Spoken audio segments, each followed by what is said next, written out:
Ladies and gentlemen, welcome in to the Tigron's Tale update show. It's a long one. We've got a full pamphlet of patch notes to go through here today. Joining me to start off, I believe that's Kevin under there, but we're calling him Tiberius for the day. I am Tiberius. He's Tiberius, Evie, and then of course Anthony Tamburino, Cupcake. You're not a champion here today. How you guys feeling? This is a long update. Good. Oh yeah, no, I'm feeling great. Yeah. I'm so excited. There's lots to work through.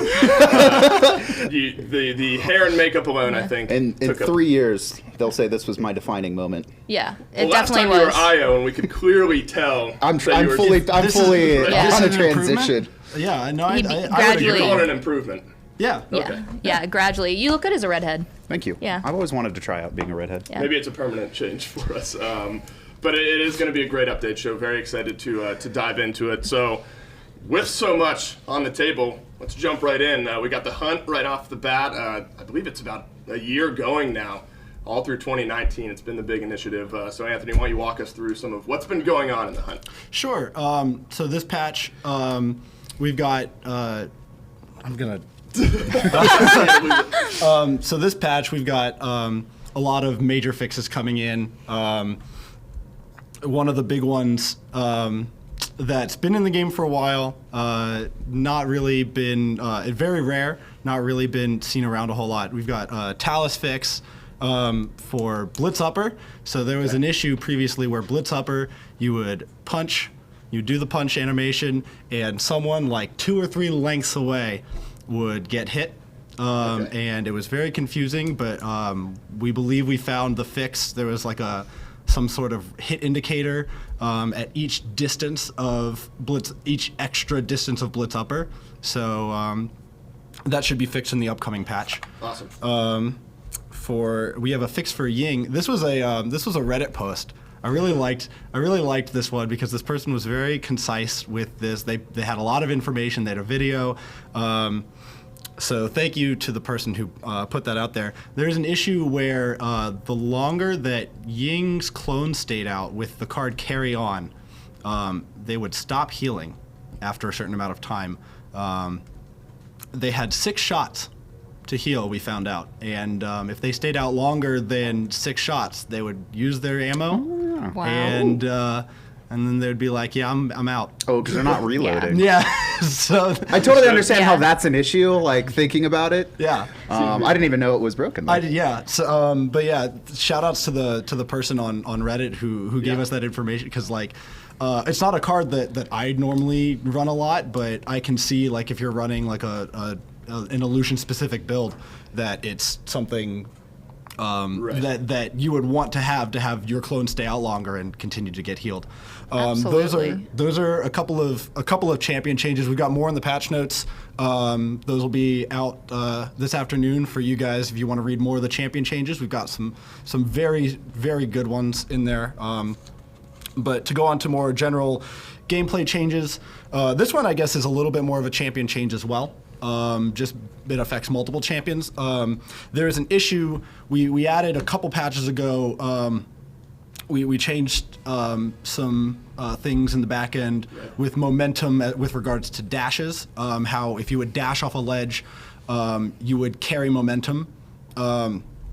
We realized recently that if you had initiated the dash, one of those dashes, while you started in midair, the momentum from the dash would not be conserved if it also ended in midair. So that will affect things like Cassie's dodge roll, Khan's commander's grab, Koga's shadow step, Fernando's charge, Makoa's shell spin, a lot of movement abilities. Yeah. It was like 10, movement. 12 different champions that got affected by that change. So you'll be able to, if you get knocked back and try to dash back in, you'll conserve momentum. If you're jumping off of Timber Mill's high point, you'll be able to conserve momentum a little bit better. So stuff like that.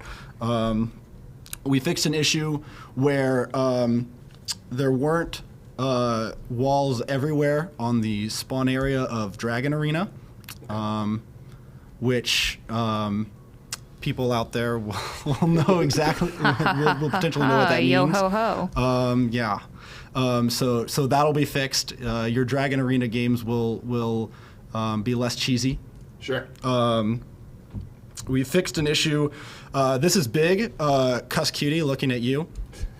And several other players. We fixed an issue where if your character had a hit scan in hand or a hit scan ability, Strix Rifle, Maldamba's Heal, if your back was to certain walls, then the hit scan ability would get caught on the wall behind you, which would, in certain optimal situations where you wanted to be far back, but still in line of sight, it would suck because you'd get your Maldamba heal caught on a wall, or the Strix shot, or your Victor fire caught on a wall, that potentially would have killed an enemy or saved an ally. So that one is a huge one. We found. Our programmers found a really solid fix for that. No, it's definitely a big change. Good to identify. Also, I know that there's a loadout change that you guys identified as well. Yes, it's more of a UI fix. We found an issue where if you were on the confirm your loadout page at the beginning of a match, there's the select talent, select loadout, confirm loadout. There was still focus on the select a loadout screen, so you could click in that screen and actually select another loadout that wasn't the one that you originally selected if you clicked in the wrong location. So we fixed that. You no longer focus on that screen, and you will load into the match with the loadout that you intended to do. One of the last fixes that we'll go over on patch notes. Again, there will be several more in the actual written patch notes, and there will be more coming for both live and upcoming PTS things throughout the PTS cycle for the next month or so. The last one to go over today on patch notes, the view abilities button. Little minor UI annoyance, but the view abilities button in the match lobby was blocked by a little bar in the bottom right corner. We have shifted it so that it is easier to be viewed and not blocked by UI elements. And that's definitely important because we'll see later in the show, but new champions coming to the game with Rom being so new. New abilities. Gotta be able to see what all those new abilities are. Absolutely. Is there some stuff maybe under investigation that you guys are keeping your eyes on? Yeah. One of another Reddit, several Reddit posts that came out recently. There were a couple of posts regarding various Amani issues, and we wanted to thank people for being so detailed and thorough with information regarding those bugs. We are very cognizant of some of those issues and are going to be looking at several of those throughout the coming little bit. Another one that we wanted to talk about was the ongoing delay that happens occasionally in match lobbies, and that will be that's still being investigated. We're still looking into that. We've continued to receive more information, and it's not something where we're saying, hey, we'll look into it, and then don't this is continued on investigation since the first reports. We've continued to gather information. We've got several teams looking into this to try to bring a fix to you guys. So I just wanted to let you guys know that this is something that it's an ongoing effort. It's not the easiest thing, but it's something that we absolutely are working on, and we wanted to make sure that you guys were aware of that. Well, the hunt, you guys have been very busy throughout this year. Lots of good fixes, lots of stuff that you guys definitely still have your eyes on moving forward into 2020. Yeah, and if I can just interject real Absolutely. quick before we finish up that segment, is I really appreciate everyone who has been posting on Reddit, in the Discord, etc. I know myself and Strixus, we're both on there all the time looking and, making sure that we either get your repro steps. The more information that you have, the better. And we will continue going into 2020 to continue to tackle these issues and just improve the game, which it has dramatically improved, I believe, over 2019. Yep. So Absolutely. Thank you so much. Yeah, lots of great community feedback there. Let's move on to just kind of the general section, general changes, moving in to the Tigron's Tail update. Free champions, there's maybe a new champion or two being added to the free rotation. Yeah, so I kind of want to talk about a few things here. Sure. Really just, first off, I'm so excited for Season 3. Yes. I feel like we went straight into bug fixes without actually announcing really what Paladins is trying to do here in 2020.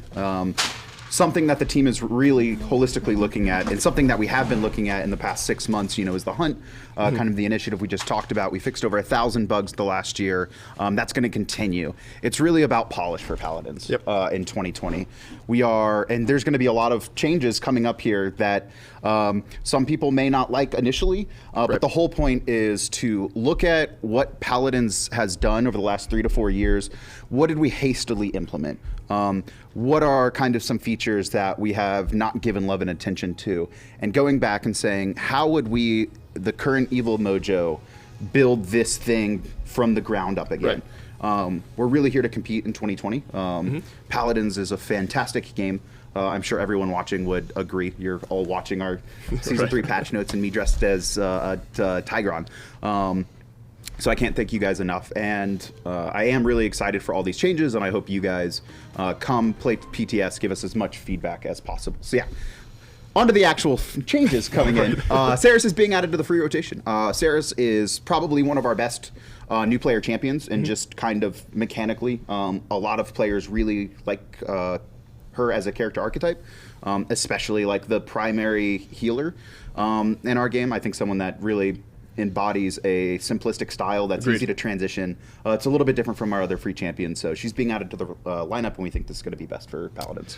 Yeah, for someone like me who does not play healer all that much, she is a very good segue kind of in that role. She was one of my first characters, and it was just so easy to play her. So we really want to make sure that new players coming in that have never played Paladins have that easy bridge. It's a good spot to have her for sure. The emote spray wheel, voice packs no longer need to be purchased. Yes.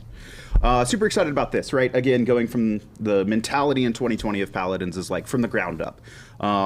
Where do we believe we've made some mistakes that we want to rectify and make Paladins a more enjoyable experience, both for free players and new players and players who have been with us for a while.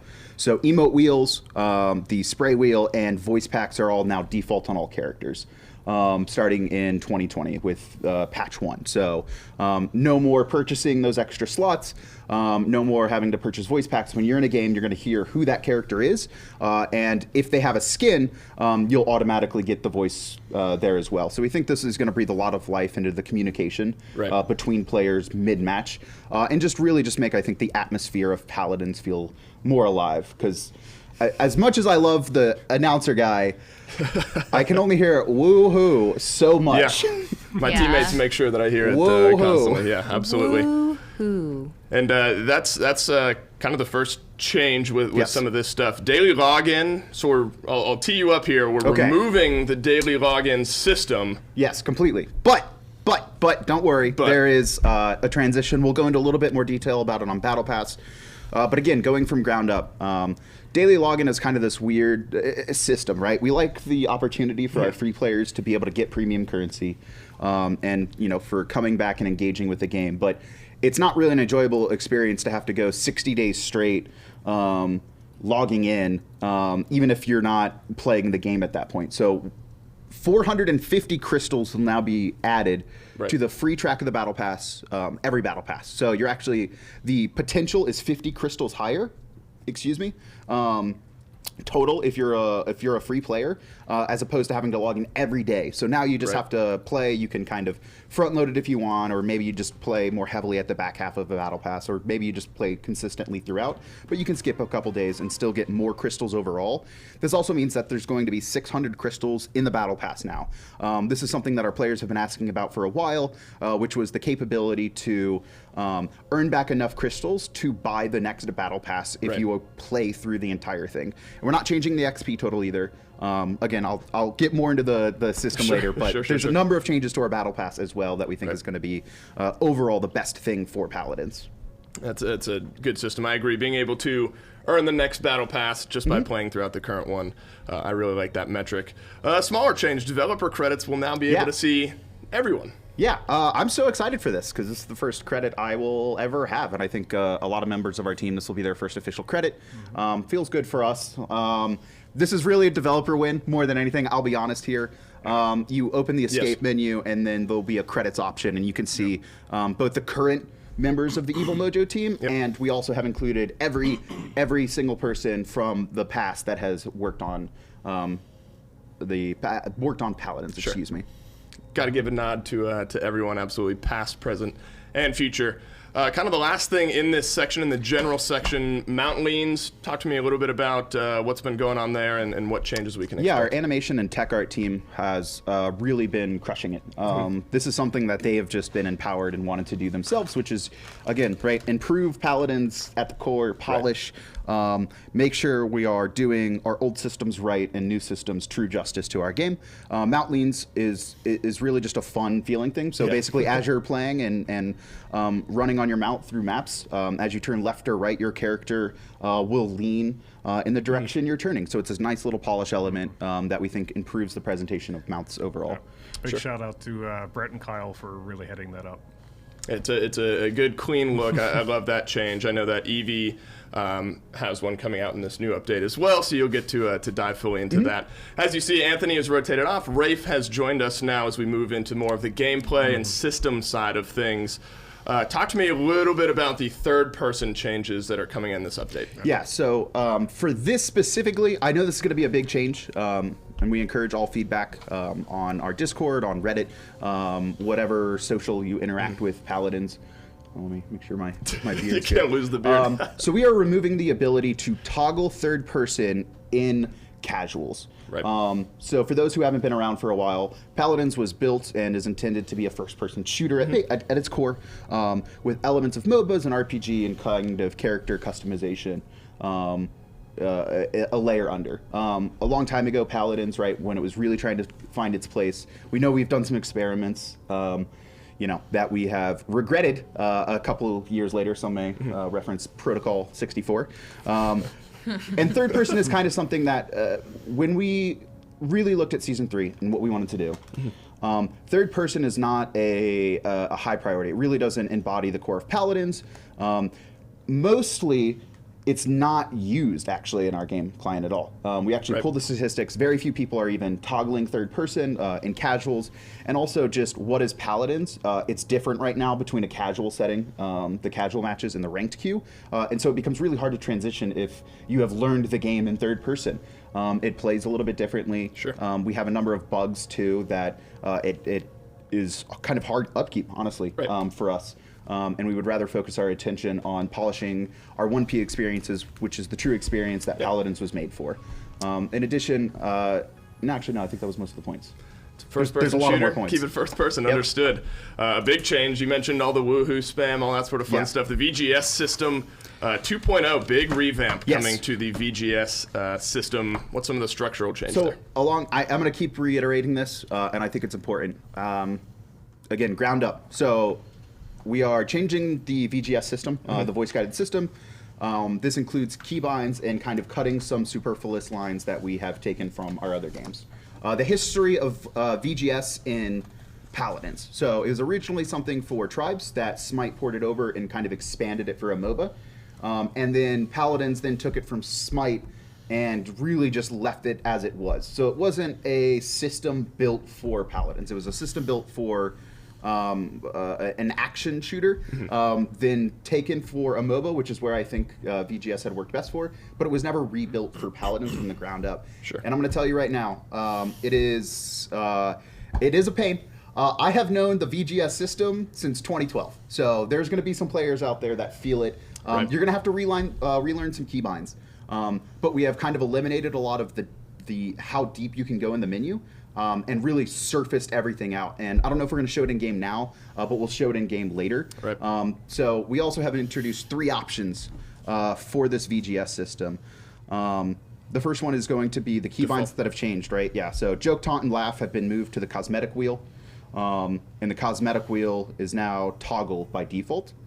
And then there's 3 new VGS options. So there's the default view, which is a radial text hybrid. So it displays like a VGS system in a visual wheel with each option's keybinds visible. So if you have the click through option, you will also get what the commands are so you can start learning them. Because we also have a text view, which is the more traditional VGS that we have in the game now where it's a text box. So we really want people to utilize the radial menu click through to learn the keybinds. And then eventually transfer over to the text view so it's not something that's in their screen. And it is just a better visual display. And the whole point of this is that so players really start to learn VGS because it is a very overwhelming system. It's hard to know. In our current system, we have a bunch of lines that don't even mean anything in our game. Again, they were kind of taken from a MOBA. And then finally, we have a radial view as well on this option, which is just going to be a highlight your section. Once you open the menu and then let go of the button, and it'll automatically dive into that menu. At the high level, there's 4. I'm explaining a lot here. I guess we'll have to actually show the game later. We'll be able to show it. Players will be able to jump in, experience it for themselves. Customization, kind of in that VGS option, is a big thing to look at. And then speaking of customizations, whether it's music packs, avatars, sprays, death stamps, announcer packs, things like that, we're introducing a new system and kind of way of purchasing these items. Yeah, so we introduced the accessories page. How many patches ago? Was it last patch? I think it was last patch. Yeah, so for those who don't know, you can go to profile and land on accessories. And we have music packs, avatars, sprays. We actually put the Rise of Fury music pack on sale this past patch in the middle of it. And so we're going to be introducing other individual cosmetics that players can now purchase that have, and if some of this will be old event content, some of it will be battle pass, some of it potentially will be new content that we make just for direct sale. But if it's not going to be any content that was released recently, so this is all stuff from like over a year plus ago. We're not going to put the stuff from last battle pass in this. We want players that are playing actively in our battle passes to get the content up front and have it for a long time before it's even potentially brought back for sale. Right. So we have music packs, Rise of Fury, 400 crystals. We're putting avatars, animated avatars on sale for 200 crystals, and we're starting with Shadowblade and Nom Nom. 100 crystals, I don't know why people let me name things sometimes. 100 crystals are static avatars, so Flame Tongue, Onimath, The Lost Hand, and Synth. Sprays, so 3D sprays are going to be 300 crystals, and we have Crystallize and Light Show for sale first. 200 crystals for animated sprays. So we have the Slayer spray. This has been a spray that has not seen or resurfaced in a while. It actively tracks your eliminations in match. It's one of my favorite sprays. Gear Up and Death Stare, and then 50 crystals for the Blue Assassin and Red Assassin static sprays. And then we've got some Death Stamps, 200 crystals, Ruby Stinger, Tombstone, and Announcer Pack. We actually have brought the Fey Rezel Announcer Pack back like that. for 10,000 gold for all you Plenty of Fey Rezel ways. fans. Plenty of ways to customize your experience there. Big thing is the season pass as well. We have now extended it through 2020. I'm excited about this. And if you're an owner of it now, you get all of the content for every new champion as they're released. Yeah, I think this is really important to, especially with announcing this during the community battle pass. I think it's really important to keep giving back to the community, and I feel like the people that have already purchased this, they're only benefiting from this by getting all the champions going into 2020, as well as more content, exclusive skins, right? And those who were interested in maybe buying it, now they have even more reason to buy it, because you get not only everything from this year, but also next year. So I'm really excited for this. We have some exclusive skins that people already who have gotten it know about, like the ROM exclusive, IO Starfall, etc. These are limited, Yeah, not they're exclusive. yeah. Only Sorry. available through the season pass. I just I know what you mean. Yeah. Wow.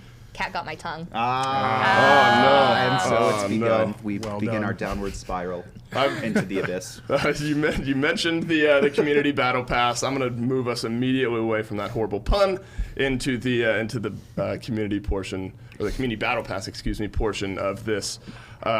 Walk me through kind of the track and the challenges and maybe some changes that we're expecting. I'm in this battle gonna pass. let Rafe get his say in when we Sure. get to the art. I know he's been excited to talk about it, but we have done some format changes to the battle pass. Again, if you missed it earlier, we removed daily login, but we have put the 400 crystals you would have earned in 60 days of consecutive logging in every day, into the free track of the battle pass, and added an extra 50 crystals. So first off, there is now 600 crystals in the battle pass.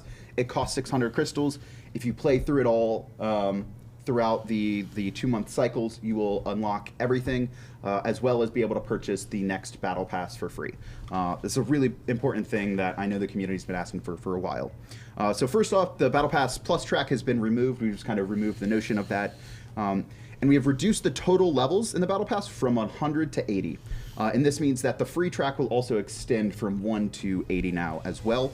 But the total experience in the battle pass has remained the same overall. In addition to this, each battle pass level, this is the most interesting, I think, is going to take the exact same XP. So there's no more curve.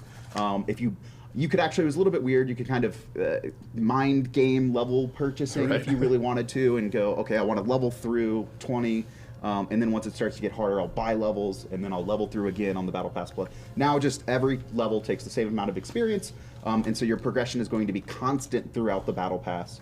And we also have a few ways for you to constantly get Battle Pass XP reliably. So challenges are changing. Challenges are now unlocked immediately for every player. There's no notion of Battle Pass Plus challenges. All 50 challenges are going to be unlocked. When you log in, you don't even have to level to 1. You're just going to immediately start making progress, and they're no longer tiered. So there's 50 total challenges, and each of them give 150,000 experience. So as you knock them out, you're just going to be accelerating your Battle Pass experience. And the title rewards are now given out in increments of completing based on the total. So after 25 of the 50 challenges, whichever ones you elect to do, you'll get the first title, which is going to be Local Hero. It's a limited title. So for all you community members, you are now the local hero of your community. That's right. And then for completing 50 out of 50 challenges, you will get 2 titles, a Mr. Realm-wide and a Miss Realm-wide. So I like it. I like it too. Those are lots of fun to grind for in this battle pass, and then maybe some daily quest changes as well. Yeah, daily quests. I actually want to revamp the system at some point, mostly involving adding more unique daily quests. We didn't have time for it here, but for now, there's going to be, for those that didn't even know, there was actually a scaling factor to your Battle Pass XP. So as you progressed in the Battle Pass tiers, your Battle Pass rewards would get greater. So you know, as the XP level curve got harder, you would be able to compensate with more rewards from daily quests. Now it's just all easy quests give 50,000 experience, Battle Pass experience, and the hard ones give 100,000. So it's all consistent. Doesn't matter where you're at in the Battle Pass. Your progress is going to be the same.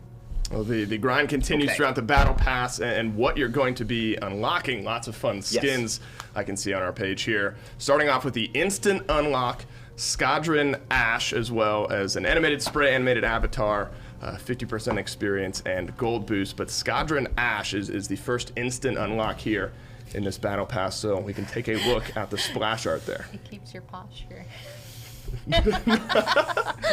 Thunderbrush. Yeah. Thunderbrush. So yeah, this is our Soulbriar Squadron brush. Soulbriar brush today, everyone.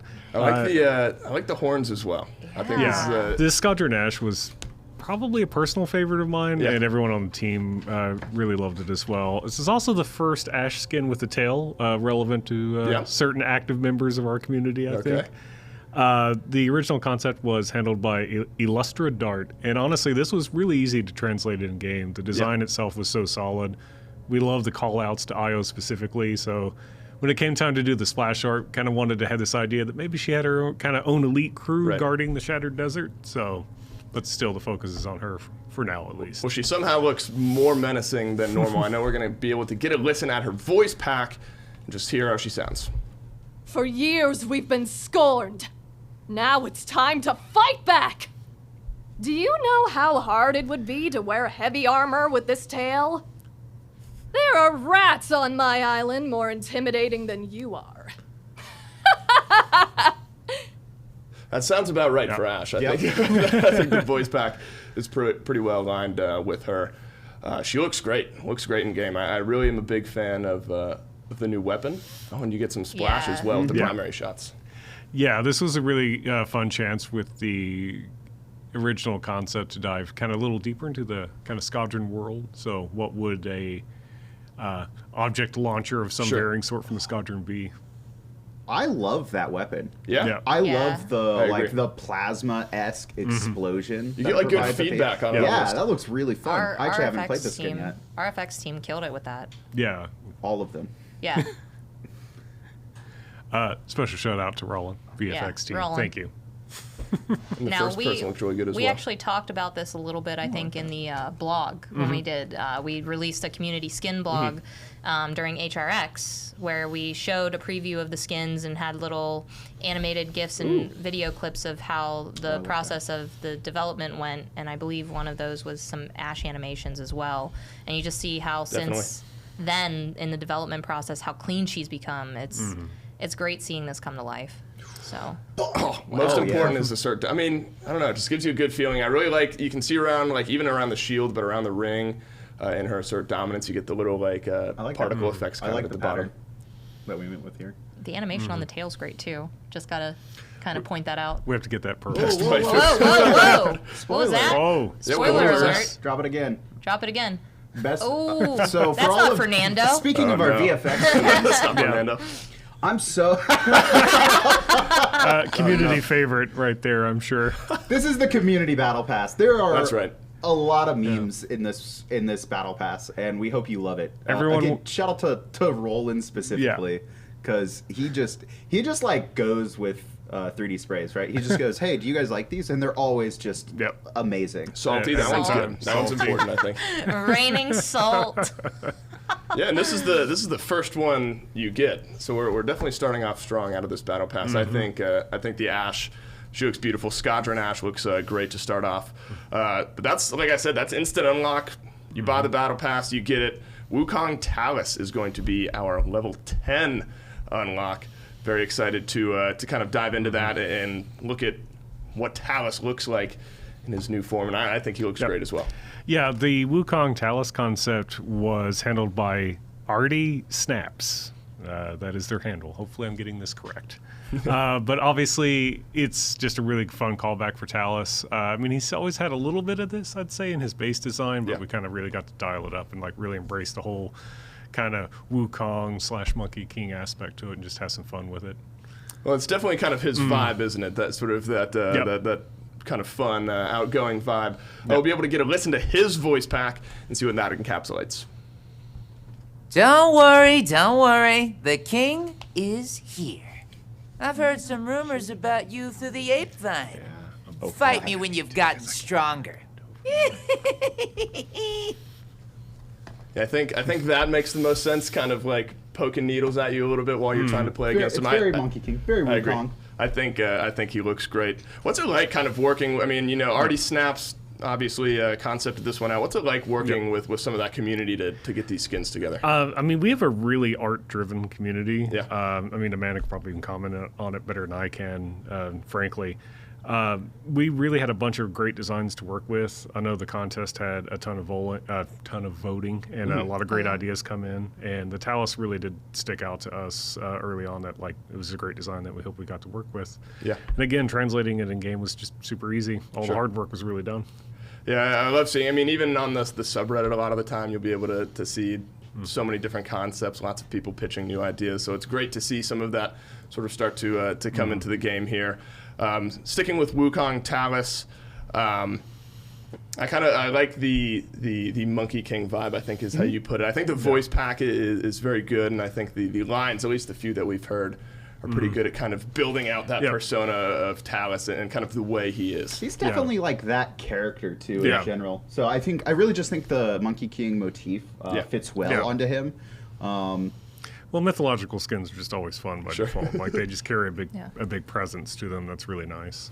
I wasn't even on the community team, I don't think, yet when the contest voting first started. Yep. And I remember seeing that and being like, oh my gosh, I love this. Hope that's the pick. It just felt like Talus. So. Yeah.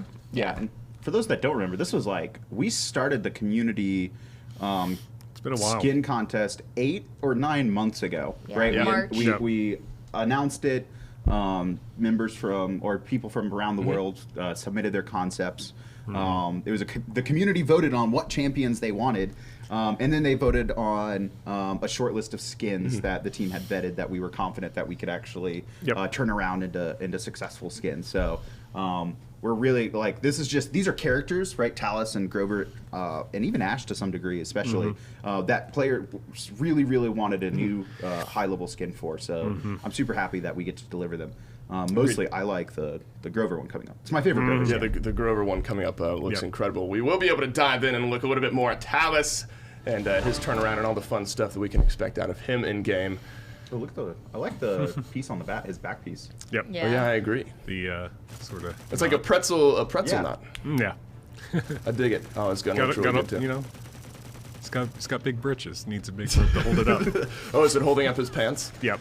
Got it. I like how vibrant the colors are, too. Yep. The color palette just worked really well for him. Yeah. Shiny and it's almost like it's like a pseudo golden skin in a way. You get some of the good shiny gold on the gun, some good colors with the red as well. Oh, and then the punch. Look at that death stamp. It's everyone's favorite shark. Big shout out to Alex for the death stamp. Also Ryan on the weapon here. Such a good Weapon came boy. out great. Good boy. And the bullets are, especially with guns like that, when you have so many projectiles, like an overcharge, having it like sound and look really good is so important. I think the team did a great job. Oh, and the true palette as well. Does that fill up with gold? Is that what I saw on the screen Yes. there? Golden coins fill up I as think you're so. swinging through. Can we see that again, Anthony? Yeah.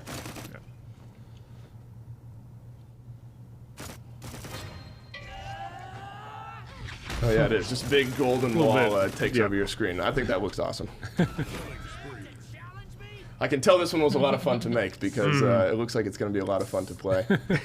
I think Barrel the chat. shark. I Barrel think chat. the shark death stamp is. I think that's a winner. That's Yeah. a winner. I think like all of the accessory content we Right. came out with this patch was just really well done, right? We I have agree. the pool shark, super fun, and then the 3D sprays that add a little bit. Yeah. They're very flavorful into how you interact. I think both with your team in the spawn room and now. Dropping that salt shaker after you kill someone because that's gonna replace my You wrecked can spray shake it probably. like a salt shaker. Yeah. It's an important one to have. I'm going to use best waifu over ROM because Oh, clearly. perfect. Yeah. Well, we'll have to bring that one Well, in. you can also make it rain blood and rain salt now. Oh, so with good. ROM. Yeah. Salty Oh, blood. Little of each, absolutely. You need both. But that's the level 10 unlock. Wukong Talus. We mentioned Soulbriar Grover, which Yes. is going to be your level 30 unlock. And we've seen it, kind of teased here and there. We've seen some of the splash look at art. I think he looks great. I'm I think so he looks excited great. for this skin. Yeah, this skin is really fantastic, and we've got some special stuff with this one. You'll see once we get it in game. But shout out to Eugen and Alacrity for handling the beautiful splash art here. The original concept was also handled by Alexis Flom. Yeah, I think it's fun. Hopefully, I got that right. Yeah, and there's links to their socials when Yes. we drop the patch notes too. So Yeah, Great. Again, this is Also a in the really great concept. Sorry, I was going to say also in the community blog post if you wanted to check right Mm-hmm. now. So. Well, let's take a listen to the voice back. I can imagine it sounds great. Life and death are mine alone. I have been feeling a little green. Maybe I should get checked out. The wilds claim all who trespass. So there was a difference in the videos, just so Oh, yeah, look everyone at the- sees. Notice the leaves on the back. also the mount leans awesome. too. Yes, and we Yeah. have Mount Leans Mount Leans. running. Oh yeah, there you go. We have brought up the Mount Leans earlier in Yep. the show, and there's a good look at it. I think it's really good, but kind of weird in a way because you're so used to kind of hearing Grover as this like grow with me, obviously, Yep. Yeah. kind of big, fun community guy, and then kind of intimidating with this Yeah, voice he's back. kind of got this duality of an ancient forest deity that Right. controls the life and death of all who trespass. It's definitely his first kind of spooky skin. I think overall. Let's look at that sight. It fits him though. It does. It really does. Just makes sense. I like it. I think. Oh yeah, VGS. Speaking of color palette, We gotta show this on. speaking of color palette again, I really like both. Not just this one, but we'll see later his other skin for the higher level of the battle pass. Yeah. Both of them, just the colors are amazing. On the whirlwind looks good as well. Yeah, I really like the VFX on the his treetops. Yeah, the leaves. Can we see Ghost Vine, leaves. Anthony? I think you may have already used it, but yeah, just vine yourself off the map really quick. Spoilers. We're showing that off later. Oh, we're showing. Oh. There's some good tech there as well. Uh-oh. Oh, for I like it. It's like a. Oh, no. I like it though, kind of the glowing, like blue-green kind of vibe with it all. I think this is definitely. Once I saw the concept for all of this, I was so excited to see the new Grover, and I think the effects with the leaves and stuff as well. That's I my think looks favorite great. part. Yeah. Do you mind if we just show the surface level of VGS here? Because I don't think I gave it justice when explaining it. So as you can see here, this is the default view. So this players are going to open it, and then they are going to press the corresponding keybinds. So if you want to open it at the base, can we just leave it on level 1 real quick? So the top 4 menus, your E, Q, F, and R are instant callouts. So the help need healing, which is now going to be contextual, where if you are under a certain amount of health, it will say need healing, and if you are above, you will just call for help. The objective is just going to say, hey, go to the objective. Group up is a group up. And ultimate status will say whether your ultimate is ready or whether it is down for your team. It's going to contextually read what your energy levels are. So these are all going to be the quick options, right? Yeah. These are going to be the things that are like, these are the most 4 important things in a team fight generally, is like group up, help, heal me, focus the objective. In addition to this, we're going to be adding in a future update some UI markers on teammates. That's not something that we were able to get in because there's so many changes coming into this patch, but the plan is to add when a teammate says call healing or says need healing, if they're under a certain health threshold, we're actually going to pop an icon on the core of their body, exclusive to healers, that can actually assist them. So we're really looking at, here's our base implementation of a new VGS that is going to be more friendly and removes a lot of the extra lines that weren't really needed in Paladins. So make sure to try this out, and please give us feedback on PTS. I like it. It's a good look at the new kind of revamped VGS, a great look at Soulbriar Grover, your level 30 unlock. Level 40 is going to be Dark Monarch Leon, kind of sticking with this maybe dark kind of vibe here. And once again, I think the splash art looks beautiful.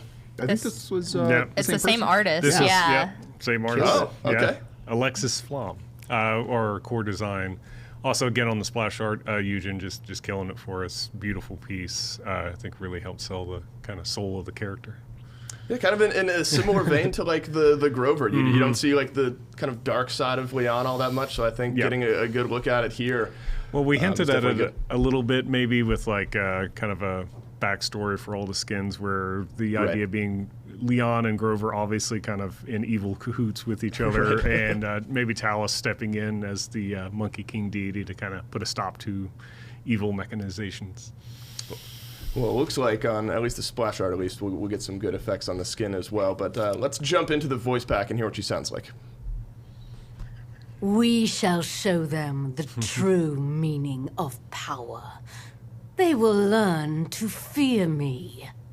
Your attempts are almost as torturous as what I will do to you. The thumbs down there at the end as well. Just really reaffirming they don't really stand She's much a of a sass chance. queen. Look at her hair too. I gotta point out, I love the hairstyle. It's. I mean, Leon typically has her hair down and whatnot, but this is just one of her most fabulous looks, if I must say so myself. It's both down and up at the same time. It's everything. And the gun, obviously, just so important with Leon, and I think like you get kind of that pulsing, I guess, pink, purplish, kind of the dark mixed with the darker sort of metal on the gun as well. I think. I think the gun is definitely a high point of the skin. Yeah, Ryan really killed it on the weapon model, and we're definitely using kind kind of a newer handheld position for her weapon, so we were able to actually make them feel a bit beefier in hand, so we can do more with the skins on Leon now, which really helps a lot. And the Enlightenment as well, that big projectile that flies through, kind of like this big, like, demonic winged projectile almost that kind of flies in there. I think it looks good. Do not disappoint. Do not disappoint me. Okay, I won't. Sorry. Yeah, don't make her ask twice.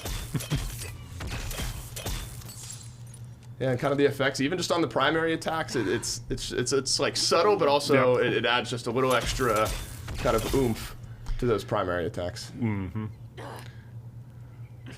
Again, VFX did a great job really helping sell the kind of character here. Well, of course, there's the best dress. It's Barrick and Leon's dress worn by Leon. I think this is quality. It's easily. I think those art styles are easily my favorite. The Inara, like as a wall spray. Yeah, Walnara.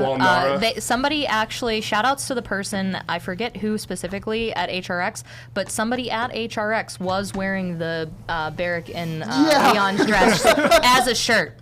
So shout out to them. Yeah. I remember you, and I also remember that somebody was wearing Walnara as be they were part of the same crew. Yeah, they were the meme team. The meme team. It would always make me break, we'd be watching Pro League games, and then somebody would be spraying Walnar all over the spawn, and it made me break every single time. So I love having that. And then I think I saw Anthony do best waifu over Leon, which maybe makes more sense here rather than. It's still not Fernando. Still not Fernando. Yeah. I guess that's true. Still right? not Maybe Fernando. it doesn't make the most sense. But Dark Monarch Leon, that's your level 40 unlock again. Alexis Flom, so. 2 for 2 in a row there. Yeah, well done. Very, very well done. Great concepts. And now moving on to the Battle Pass Plus skins that you'll get. Starting with level 50, we're going to get Scorned Ash.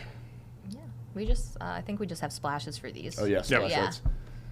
So some good recolors. A little bit more demonic or a devilish take on Skadron. Little more evil. Traditional demon, I guess. Yeah. See, these are always good. She will aggressively protect the Shattered Desert. That's right. Very aggressively. I will say, over the last, I guess really all of the battle passes, but the last few, I've really enjoyed all of the recolors. I think that the team has done a great job. Even you have the base skin, which looks great, and then just subtly changing, a couple things color-wise goes a very long way. But Monkey King Talus is going to be the level 60 unlock. Get to look at that one. Just a little bit as well. That's a default. That's the default one. That's Wukong. But we'll see him. We'll see the video though, so it'll be see okay. it in game. Never a bad thing to see the good one a second There time. it But is. here's the recolor. A little bit more blonde on the hair for us blonde More folks. regal looking, in my opinion, more regal colors. Yeah, this one definitely feels a bit more regal, more almost ethereal, even more mythical. Well, that's kind of like the like purple and gold kind of mix that always is kind of regal. So that's Monkey King Talus, your level 60 unlock. Level 70, Seeping Corruption Grover is going to be what you're going to grab for level 70 here in the Battle Pass Plus. Look at that. Yeah. I love the purple. I don't know how you one-up Soulbriar Grover, but I think this one looks just as good, if not better. I think it looks great. So again, just to those watching, this is one that you won't see the branches in the preview here, but in game you'll be able to see them. I think this is the variety. I think this is the alt skin line that probably we got the most value out of in differentiating between the main skin line. And that is 70. Level 80 is going to be Death Goddess Leon, a recolor of the Dark Monarch Leon skin. Could take a look at that one as well. Ooh, the glowing eyes really stand out here, I think, in this splash. Yeah, I think this is my favorite recolor. So like more red and purple. I think purple seems to be the vibe here. The red really makes her look like you don't want to mess with her. Right, Death Goddess. I guess this recolor definitely. Goddess of death. Goddess of all. I'm scared if I'm seeing that throwing enlightenment at me from across the map. That's to be sure. But those are your Battle Pass Plus community recolors: Scorned Ash, Monkey King Talus, Seeping Corruption Grover, and Death Goddess Leon. Some other unlocks, kind of rounding out the Battle Pass here. You keep mentioning Fernando for good reason. We're going to get the Fernando announcer pack. We are going all in on the things that the community has wanted for a while. Fernando announcer pack has been requested for over 2 years, which is when I started, and probably since before then too, to others. Well, we're going to get him here. Fernando Announcer Pack is going to be the first other unlock. An animated loading screen, of course, as you're loading into the game. The Pool Shark Death Stamp, we saw that a few times in-game as well. I think that's already an early favorite of mine. And then a handful of sprays. Why don't you walk me through a few of the sprays we're going to get? So we're going to have the Talus, the Wukong Talus, Dark Monarch Leon, Grover Tree, and Ash. So we have sprays that are basically reinterpretations of the skins, and those I believe are actually all going to be on the free track. Then we saw Barrel Chad, and then my favorite part about this one is Anthony. You'll have to equip it and show it later on. Is Genos with the hands is how we wrote it. Yeah, I love the concept on the page. Like hands. I mean, I guess that's his thing, right? He just kind of throws. It's an interstellar crisis. Screen cap Amanda, make memes, please. Yeah. Well, there's, certain celebrities that have had the hands. Or it's like, Right. That is going to be one more spray that you're able to get. Genos with the hands, as it is written here. And then avatars. Everyone memed that when it came out, though. It was all over Reddit. Everyone was like just doing the Genos. Well, that's what, Ricky Bobby? I don't know what to do with my hands. Somebody photoshopped him with like one of the hats with the little umbrella or the thing on top with the propeller and like a yo-yo in his hand.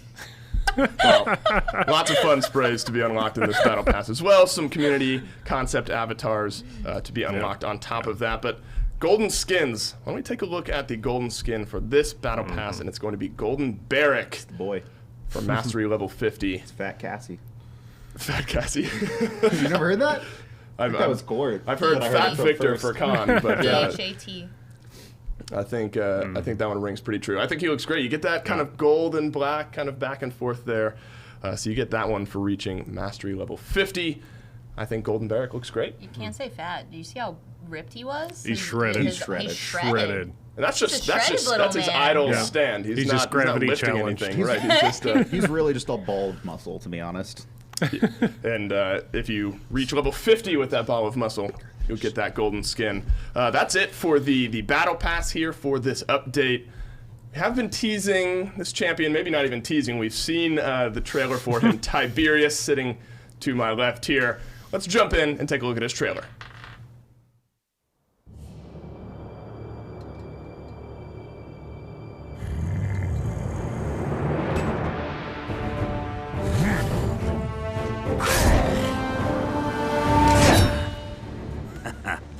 I was looking for this.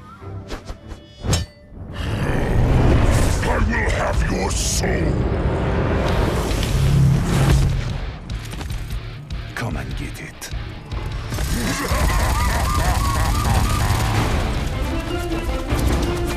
Son of a...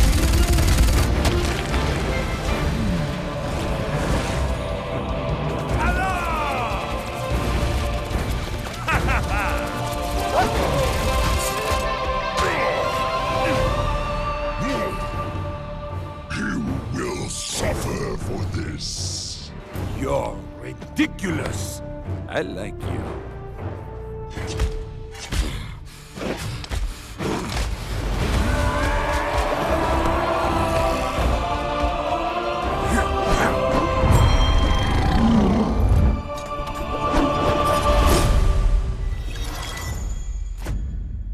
Ooh, that's going to leave a mark.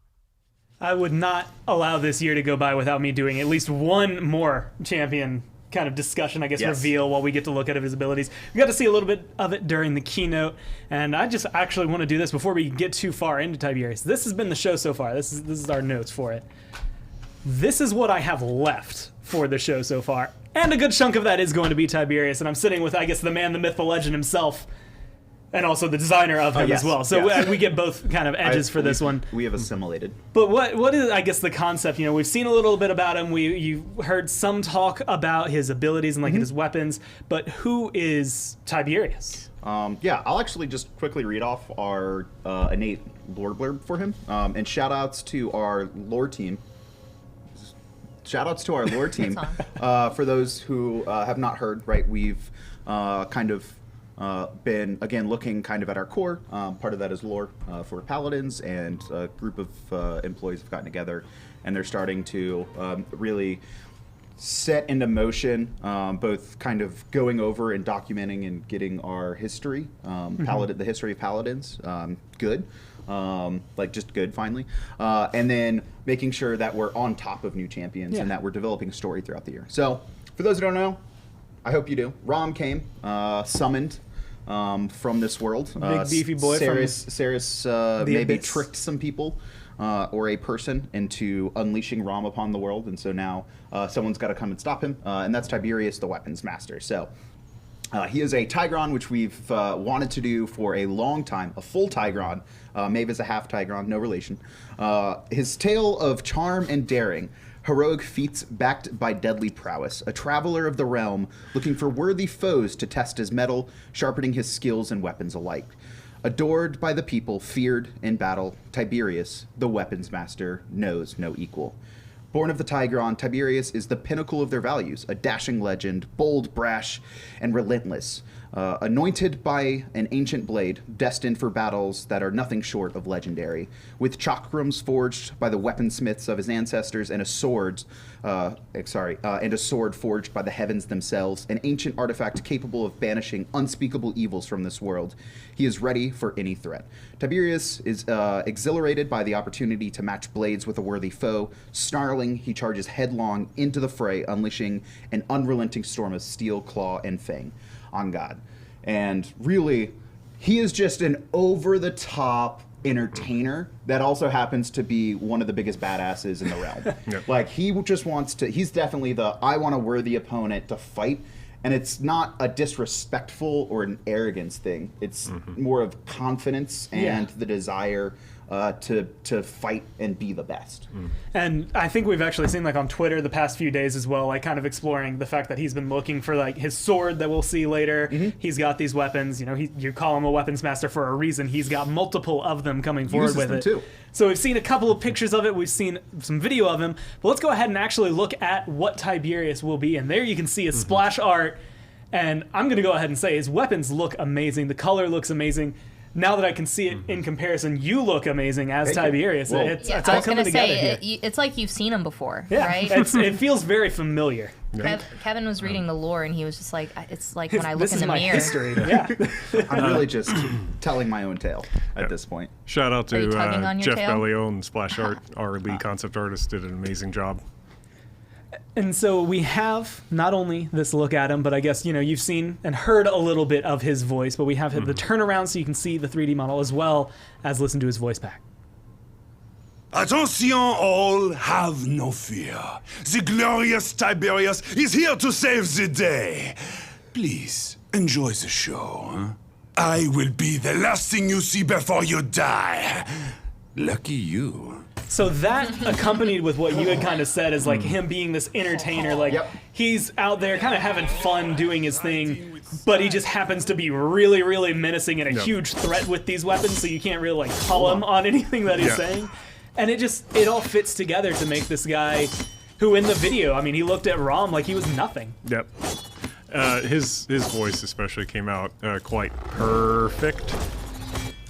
Let's hold it on the abilities for now. Yeah. So this is one of those things. I think there's a lot of things about him that I have seen, and I've kind of seen as they've gone through their iterations from original concept when you were like talking about some base things you wanted to see in this champion.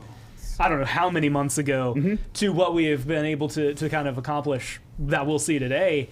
But what is he coming with, I guess, in weapons-wise? Like just basic attacks, what are we looking at? So first up, he's a weapons master, and his in-hand is the bladed chakram. So this is actually a weapon that, from design, we've wanted to do for a while. This is a gameplay hook. Projectiles that bounce off walls and interact in a unique way.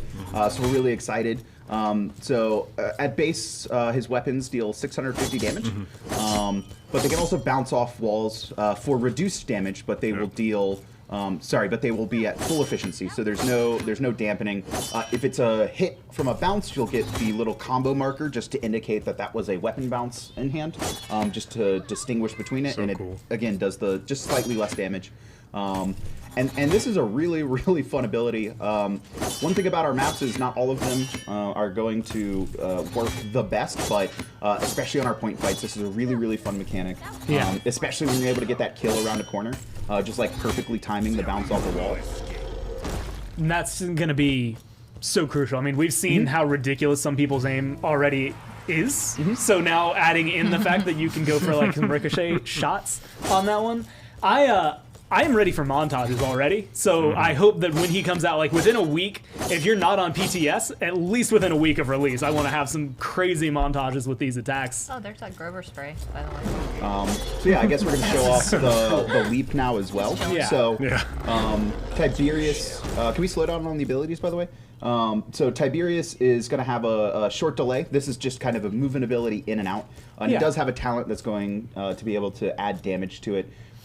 It's really just a ability that's going to transport him locations. He is a damage character. Most of his kit is really about brawling and fighting characters, and then locking down enemies at long range with either bounces or his ult fire. But there is some drawback to this ability, mostly in that it's got a 0.5 pre-fire, so it's not instant, so you kind of have to think a little bit before using it, and it's just a forward momentum impulse. Mostly horizontal though. So it's a good kind of get me out of this engagement, especially as like a damage, you don't want to take it all, but there's just enough that if you don't react fast enough, you will still kind of die, I guess, in that pre-fire time. And this ability is called Crouching Tigron. Perfect name. Oh, I guess we're showing all the abilities. But let's take this, we're gonna take this one step at a time, cameraman. One ability at a time. So far, we've gotten kind of, I guess, like the two basics that you want in a damage champion. How he's dealing damage, as well as kind of what is most unique, I would argue, about his kit, having the shots you can bounce off walls. You get his disengage, but what other abilities is he bringing to the table? That is his movement ability and his in-hand. He has a self-stim, which is combat trance.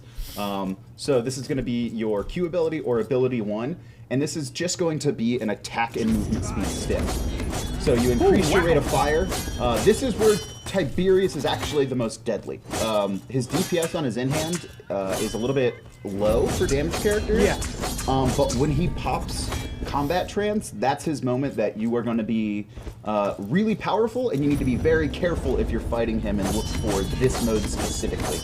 He just channels his energy and becomes really this menacing tiger. And I'm already thinking of like fun little scenarios, like, you know, being able to bounce it off of walls. You find yourself in an engagement and a point fight, there happens to be a wall right there, and you're like, huh, that tank looks just precariously low enough that I could do this. You pop your stim, and all of a sudden they're gone. Even with 500, you get those many shots off, it makes it pretty easy target. This is a character designed to really combo his abilities well. Yeah. And we could probably show that off here. So as you're leaping, you can actually pop your attack speed stim. So up and pop it. So you can start because of the timing, you can start firing before you hit the ground. That's a big thing, right? Is that Tiberius is going to be leaping through the air and still able to interact and fight with opponents. We actually did a very special animation for enemies for this. So if you could actually go to 3P and then use Crouching Tigron, this just looks cool, so I want to show it off. I think Wraith or Thunderbrush is going to be the best at talking about this one. Yeah. With this ability, we just essentially wanted him to feel more like more akin to a martial arts master and just look awesome through the leap itself. And it also comes with a feel of, you know, a weapons master isn't just going to be good with weapons. Like, he's going to have had to learn different kind of martial arts throughout his life to figure out how to fight you, what's the best way to approach this, and work with those weapons. So it all kind of comes and culminates here. With new champions where we can, we really want to add more of a sense of sort of acrobaticness, I guess you would say. That's probably the wrong word. But we wanted him to feel just more agile, more skilled, essentially, and what looks cooler than doing a dozen flips through the air while throwing chakrams. Especially on a bigger character as well. So making him have that acrobatic, cat-like movement was, I know, a big thing for the team specifically. Yeah, he's a swole boy, but he's an agile boy, too. Can we go to 3P again and then show Crouching Tigron while firing bladed chakrams? Yep. So of course you can still, fire the chakrams off. It's just that he's doing it at such a speed you don't even see him necessarily leave the flip. And with the animation looks amazing because, like you said, with the speed that they're coming out, kind of makes sense as to why they'd still be flying at such speed with how fast he's being able to spin himself. We'd had some conversations early on, too, during the development process. Again, this is always group feedback, and we definitely cycled through a few different ideas here. But we really wanted to make sure we differentiated his leap from, let's say, a Buck's leap. Because a big object flying through the air really fast is going to look similar. So his definitely feels super unique. I'm sorry, it feels less impactful every time I see someone die and there's just that shark looking at me afterward. It's just like, this is a serious moment, a serious weapons master. Hey, I'm a shark. Either way. That reload. He's just admiring the Tigron flow, you know? Yeah. His chi. And that, so far, again, movement ability. We've seen his personal stim. Yep. And we've seen more animations, I guess, come down with it. What is coming on? Because, you know, we've had this with a few champions where they have these secondary kind of abilities behind their initials. So I guess kind of let's dive deeper into Tiberius. So his alternate fire is called Heavy Blade, and this is a magical sword. Not really in lore. We're not really sure where it's been forged. It's an unknown, forged it. ancient it's blade. Unknown, but it definitely called specifically to Tiberius. Tiberius answered its call, and it has a couple special properties gameplay-wise. But the first thing you do is throw it forward, and you can see it actually is going to stick into walls and floors. And your ability is still active. Oh, there it goes. So once it's actually lodged into the walls and floors, sometimes the angle gets a little bit weird, you can recall it back to your hand, and it's going to pass through everything. So this is shields, walls, floors, players, absolutely everything. And it's going to do reduced damage on its way back. If you want, let's actually show the sword going through Fernando's shield. So this is one of the only, this is going to be the only ability in our game, or one of the only, that actually goes through player shields. And that's something that players are going to have to be very cognizant of as they're fighting Tiberius. And so it's hitting Fernando and the shield, is what it looked like with the damage numbers there. So you're able to kind of get the best of both worlds out of his ability and being able to recall it. And you can kind of see looking away. I think you had said through walls, through shields, like through anything that happens to be standing between him and this blade, it will return to him. And that on its own is just awesome. This character gameplay-wise is this is an ability I've wanted to do for a long time, which is a weapon recall after it gets stuck into the floor or ground or environment.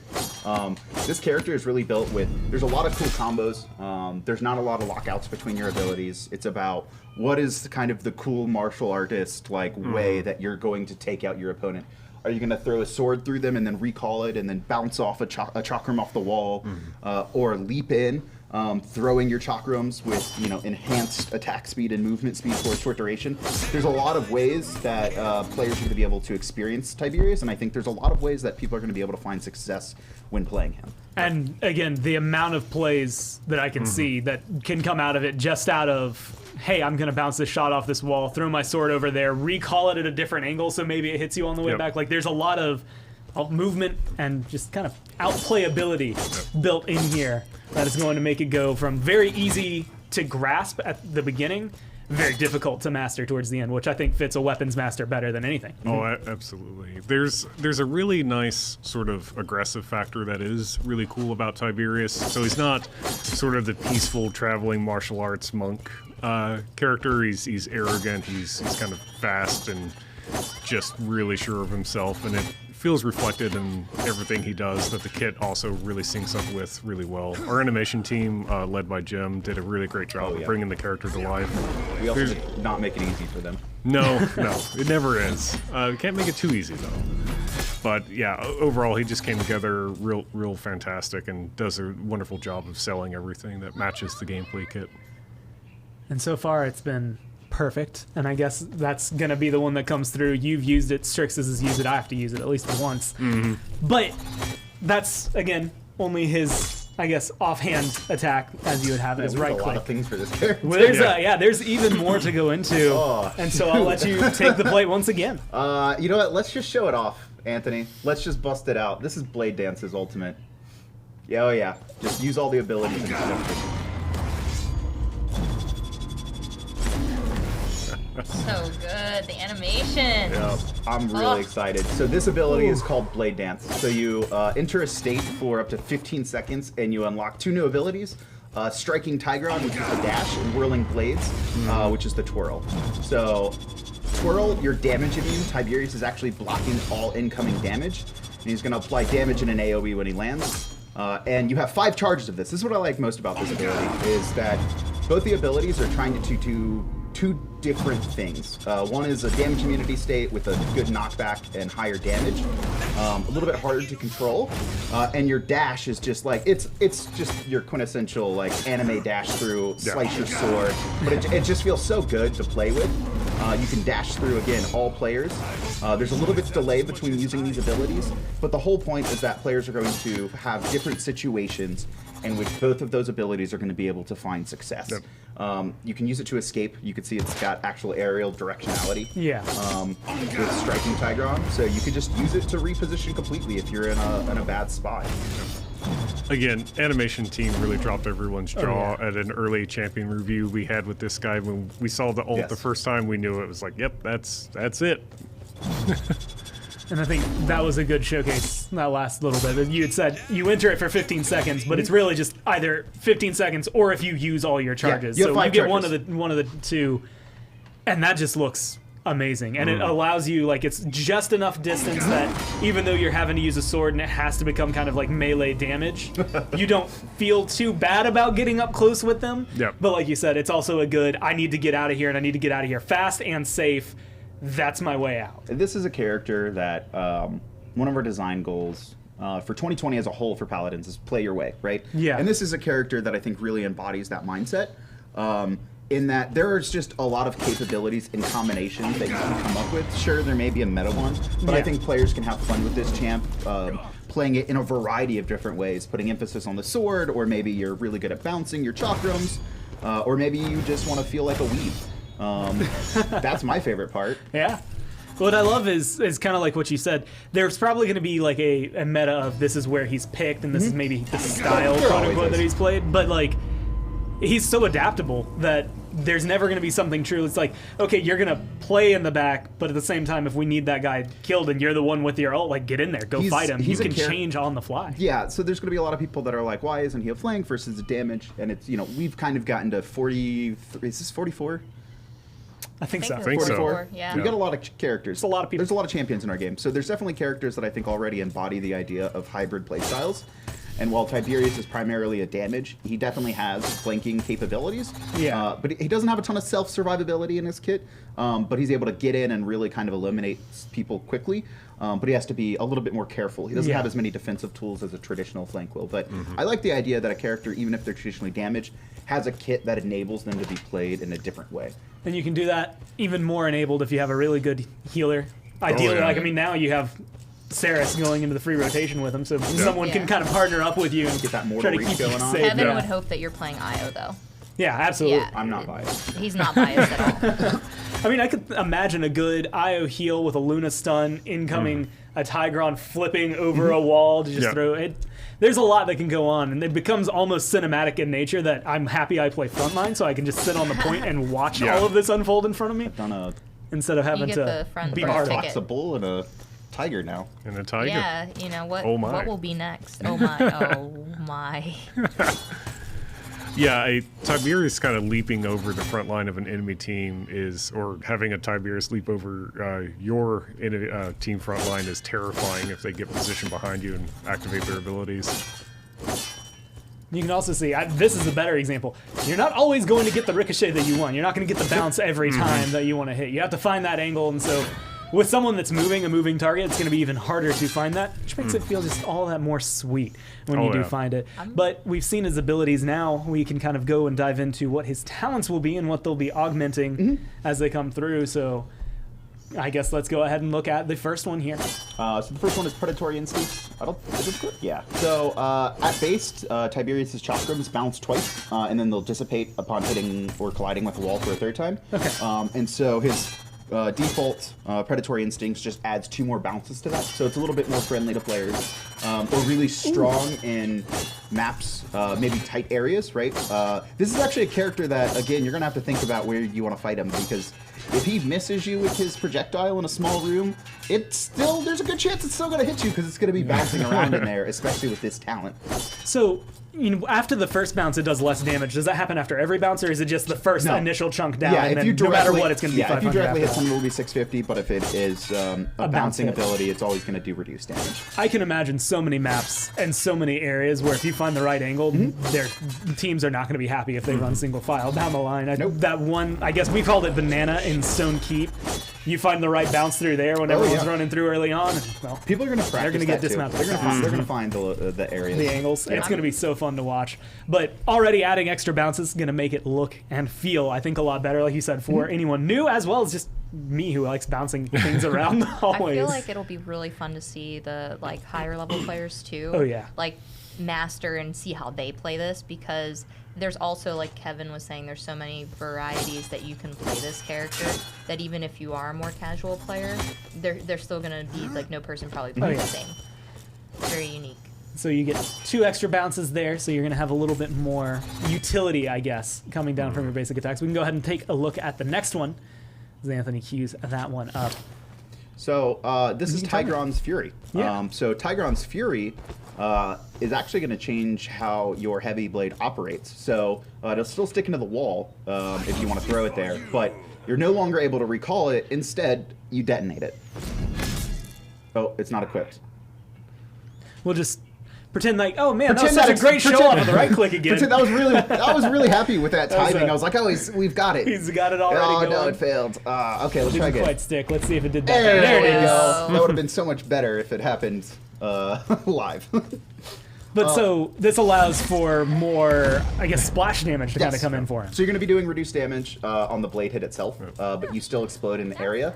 You can actually reactivate this while it's in air too. So what I think is interesting about that is not only can we just try and find the angle to really just be disruptive on the point. There's a short delay, so players are going to have to kind of learn that timing. But you can also set up traps, right? Yeah. Very similar to Abyss Spike, except this now is controlled by the player themselves, because basically Heavy Blade already had a secondary state, so we thought this was a little bit more interesting way to deliver kind of a trap setup. So you can leave it around, or like you said, kind of drive-by explosion, if that's what you want to go with. Yeah, it lasts for 10 seconds in World, so you can't just have it sitting there for set a it next minute. to their base and then run back, do some other stuff. I don't want that to into happen. the round. It just blows up and happens to be the game-winning play. There's traps, but there's got to be some checks and balances into your character. Yeah, for sure. Also, I've always loved the finger snap on this. Again, animation team coming in with that hotness, so fun. It just feels good to hit that, and audio really got that just little snap in there. Feels the great. snap is very Tiberius too. It very much embodies it. He's just like, yep, done. Yeah, I was gonna say it captures his personality, especially if you were loving the trailer that we had at HRX. His personality. Personality, wow. I'm gonna need more than 9 lives to deal with these jokes today, Kevin. I only had one. I can't respond. I can't come up with another pun on the fly. I'm not a master like you in Thunderbrush. What's the matter? Cat got your tongue? Oh my god. All right, so there's a third talent here that also exists and is a perfect segue away from cat puns. We still have balance. Oh, I was gonna boy. say, this is I would argue Tiberius is like the middle portion in terms of the halves, but balance is going to be some thick changes. Yeah. As we look at this one. Yeah, so this is just going to add, this is actually, we think, going to enable flank playstyle a little bit more, which it adds a 700 damage hit onto your Crouching Tigron ability. Numbers aren't showing up, but it is 700 damage, so players that really want to kind of jump in and try and take down enemies, I think are going to find a lot of success with this talent. If you're trying to run that more flank-oriented playstyle, you lose some extra bounces, you lose the ability to detonate your sword or set up a trap, but we like that this enables, we think, a third distinct playstyle in the character. Yeah, and gives you, again, another option for a guy who already has many options, but like you had said, your design goal going forward is play it your way. This gives you even more stylization to kind of bring towards it. And those will unlock pretty much like every other talent that we have. You level them up. It's the first few levels. I think level 8 is when you get the last one. So you're going to be able to kind of get those pretty quickly as you come through. And, well, I can imagine a lot of people already planning on just spamming as much Tiberius as they can through the first, I would argue, week, but they'll probably have some issues getting him every single game, so that will elongate as time goes on. But he's looking amazing so far, and I believe we do have like recolors and things to look at as well with him as he's going to be coming out. It's going to be fantastic with everything he has going on, and there he is, a little bit more vibrant, a little less tiger. Is it Beast Slayer? Yeah, Beast Slayer Tiberius. So this is his recolor. I like that he kind of gets the darker hair with this, you know. So and then I believe this one is Night Stalker as well. Night Stalker. Oh, I like this one. Now this one is actually, so if you get the season pass, this will be included as, this is how you get this. You will have to get the season pass, and you will get this. And again, we announced earlier, we are extending, if you bought the 2019 season pass, we're extending it into 2020. So everything in 2020 that's included in that, you will also get if you bought that. 4 champion limited skins, emotes, MVPs. Yes. And that's been skins like talent. starting with Imani, but it's been every single champion this year. Plus all the You'll ones instantly in the unlock season. 4 limited skins that are only available through the season pass, and you're going to get 4 more throughout next year. And this is the gold, right? Yeah. This is an interesting. This is a new direction from gold skins that we've taken here. Yeah, his mastery skin on this one in particular, you know, we've definitely gotten varied feedback over time. It tends to fluctuate, but we wanted to kind of throw that audience a bone here with getting a more kind of black cloth with gold accents flavored mastery skin. Just kind of mix it up a little bit. And yeah, he came out great. Looks like a snow tiger. Yeah, I mean, if you notice, all his recolors have different feline patterns, I guess you'd say. It's gonna kind of compare it, like with Imani, it was this is a different style dragon. With him, this is a different style cat, tiger, whatever. Cat I guess man. cat, giant blanket statement animal that is going to be coming through. Well but said. that is going to be Tiberius. So he's going to be available when this update comes out. And I can imagine already a lot of people who are going to be jumping in to play him as fast as possible. But we also have some additional content that's going to be coming. This is the last page and a half I have before balance, guys. So we're almost there as we come forward. Mythological Treasures is the first one to talk about. This is going to come out January 22nd, so a little bit after, I believe, the update will release. What is coming in with the Mythological Treasures? So, so we have it at 400 crystals, and this is a new chest. And again, you said available January 22nd. We've been doing a lot of really good chests, I think, when we've been coming out with the new ones. This one's going to have Steelforge Androxus, Goddess Leon, Divine Ceres, Buckules Buck, and Exarch Genos, as well as you will be able to get the Sacred Wolf Mount in it, too. And that's not going to be the only one that you're going to be able to get. There's also going to be the Outlaws Spoils that are coming through. This one's a little later even still, so that's what the last one was the 22nd of January. This one will be the 19th of February. 300 crystals and a whole slew of skins coming with that one as well. Yeah, Outlaw Shaolin, Triggerman Buck, Infiltrator Strix, Star Silver Kinessa, Nightbane Cassie. I don't even know if I can pronounce that with Sky. I don't think Kunoichi. Kunoichi. Or Yeah, something along those lines. I butcher stuff a lot. Even if I know how to say it, I always end up doing that. It's just my thing. Zeno Buster Ash and Omega Koga. I actually love Omega Koga. That's one of my favorite skins. That one's really that great. skin line was fantastic as a whole. But there's also going to be the Battle Pass 2018 collection. That's going to fall right in the middle of those two. One was 22nd. Outlaw Spoils is the 19th of February. This will be February 5th. 400 crystals and another big drop of skins, but a lot that you may have missed out on. Yeah, I think this one's going to be very exciting for a lot of people. It's another chance to get Remix Pepper. I know everyone loves Remix Pepper. We also have Exarch Genos appearing in this, Roboforce Ruckus, Remix Strix, Remix Ceres, Dragoncaller Cassie, Neon Demon Grok, Shadow Lord Maldamba, and Akuma Makoa. Shadow Lord Maldamba actually is low-key one of my favorite skins still. I agree. In this. It is a good skin. I will also, just to throw this one out there, Akuma Makoa might be my favorite skin name just because of how fun that is to say. It is. But that's going to be the Battle Pass 2018 collection, February 5th, 400 crystals. And you'll be able to pull out some good skins that maybe you missed out on the first time around. That's going to do it for the chests that are going to be coming in alongside Tiberius and the rest of this. There's also going to be some community stuff, but this is actually the first thing on my list, and maybe the only thing on my list now that I'm looking at what comes after that, is going to be a little before the update actually comes out, and that is the Winter Wishes charity event. Yeah, so I'm very excited for this. The community is banding together to do this. We will have official news arriving tomorrow, so be on the lookout for that. We'll be making sure we get that information out to you as soon as possible. And we will also be including guests from the community as well as we go in all the shenanigans for a good cause here. We're going to be raising money for Make-A-Wish Georgia, which is just, I love that so much about our company, that we partake in, from high-res helps to everything. If you watch the keynote, we talked about it. So can't wait.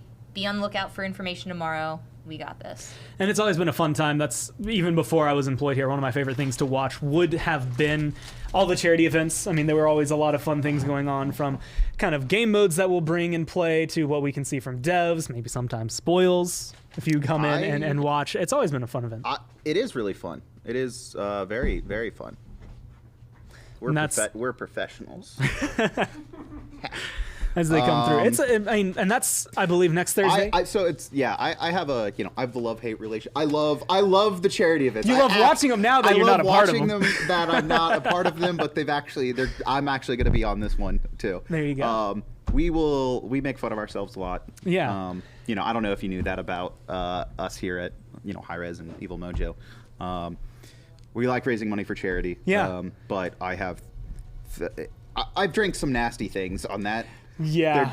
We've done some challenges that I don't think we do some of them anymore, but we're not afraid to get gross. I guess it was actually the year before I was hired. There was one that was particularly messy. It was like an almost like kind of hand-touching hot stove reaction where everyone's like, okay, we can never do anything like that again. Was it the blender? I think, that was the blender one. I believe it had the balloons with all the, it would have, mayonnaise and ketchup and stuff in it. We have pictures of them in the hallway. I don't know why. They're funny looking back on it. In the moment, you're like, man. You're wondering, what did I do with my life where has my life led me to? Really, where? Well, where have I arrived at now? Make sure you tune in for that. Of course, there's always going to be rewards and incentives if you do donate, but it's also just nice if you donate because it is for a good cause. So make sure you tune in, watch that. There will be a little bit more, I think, official news coming out tomorrow, and we'll be able to see more about that as we get closer to the day.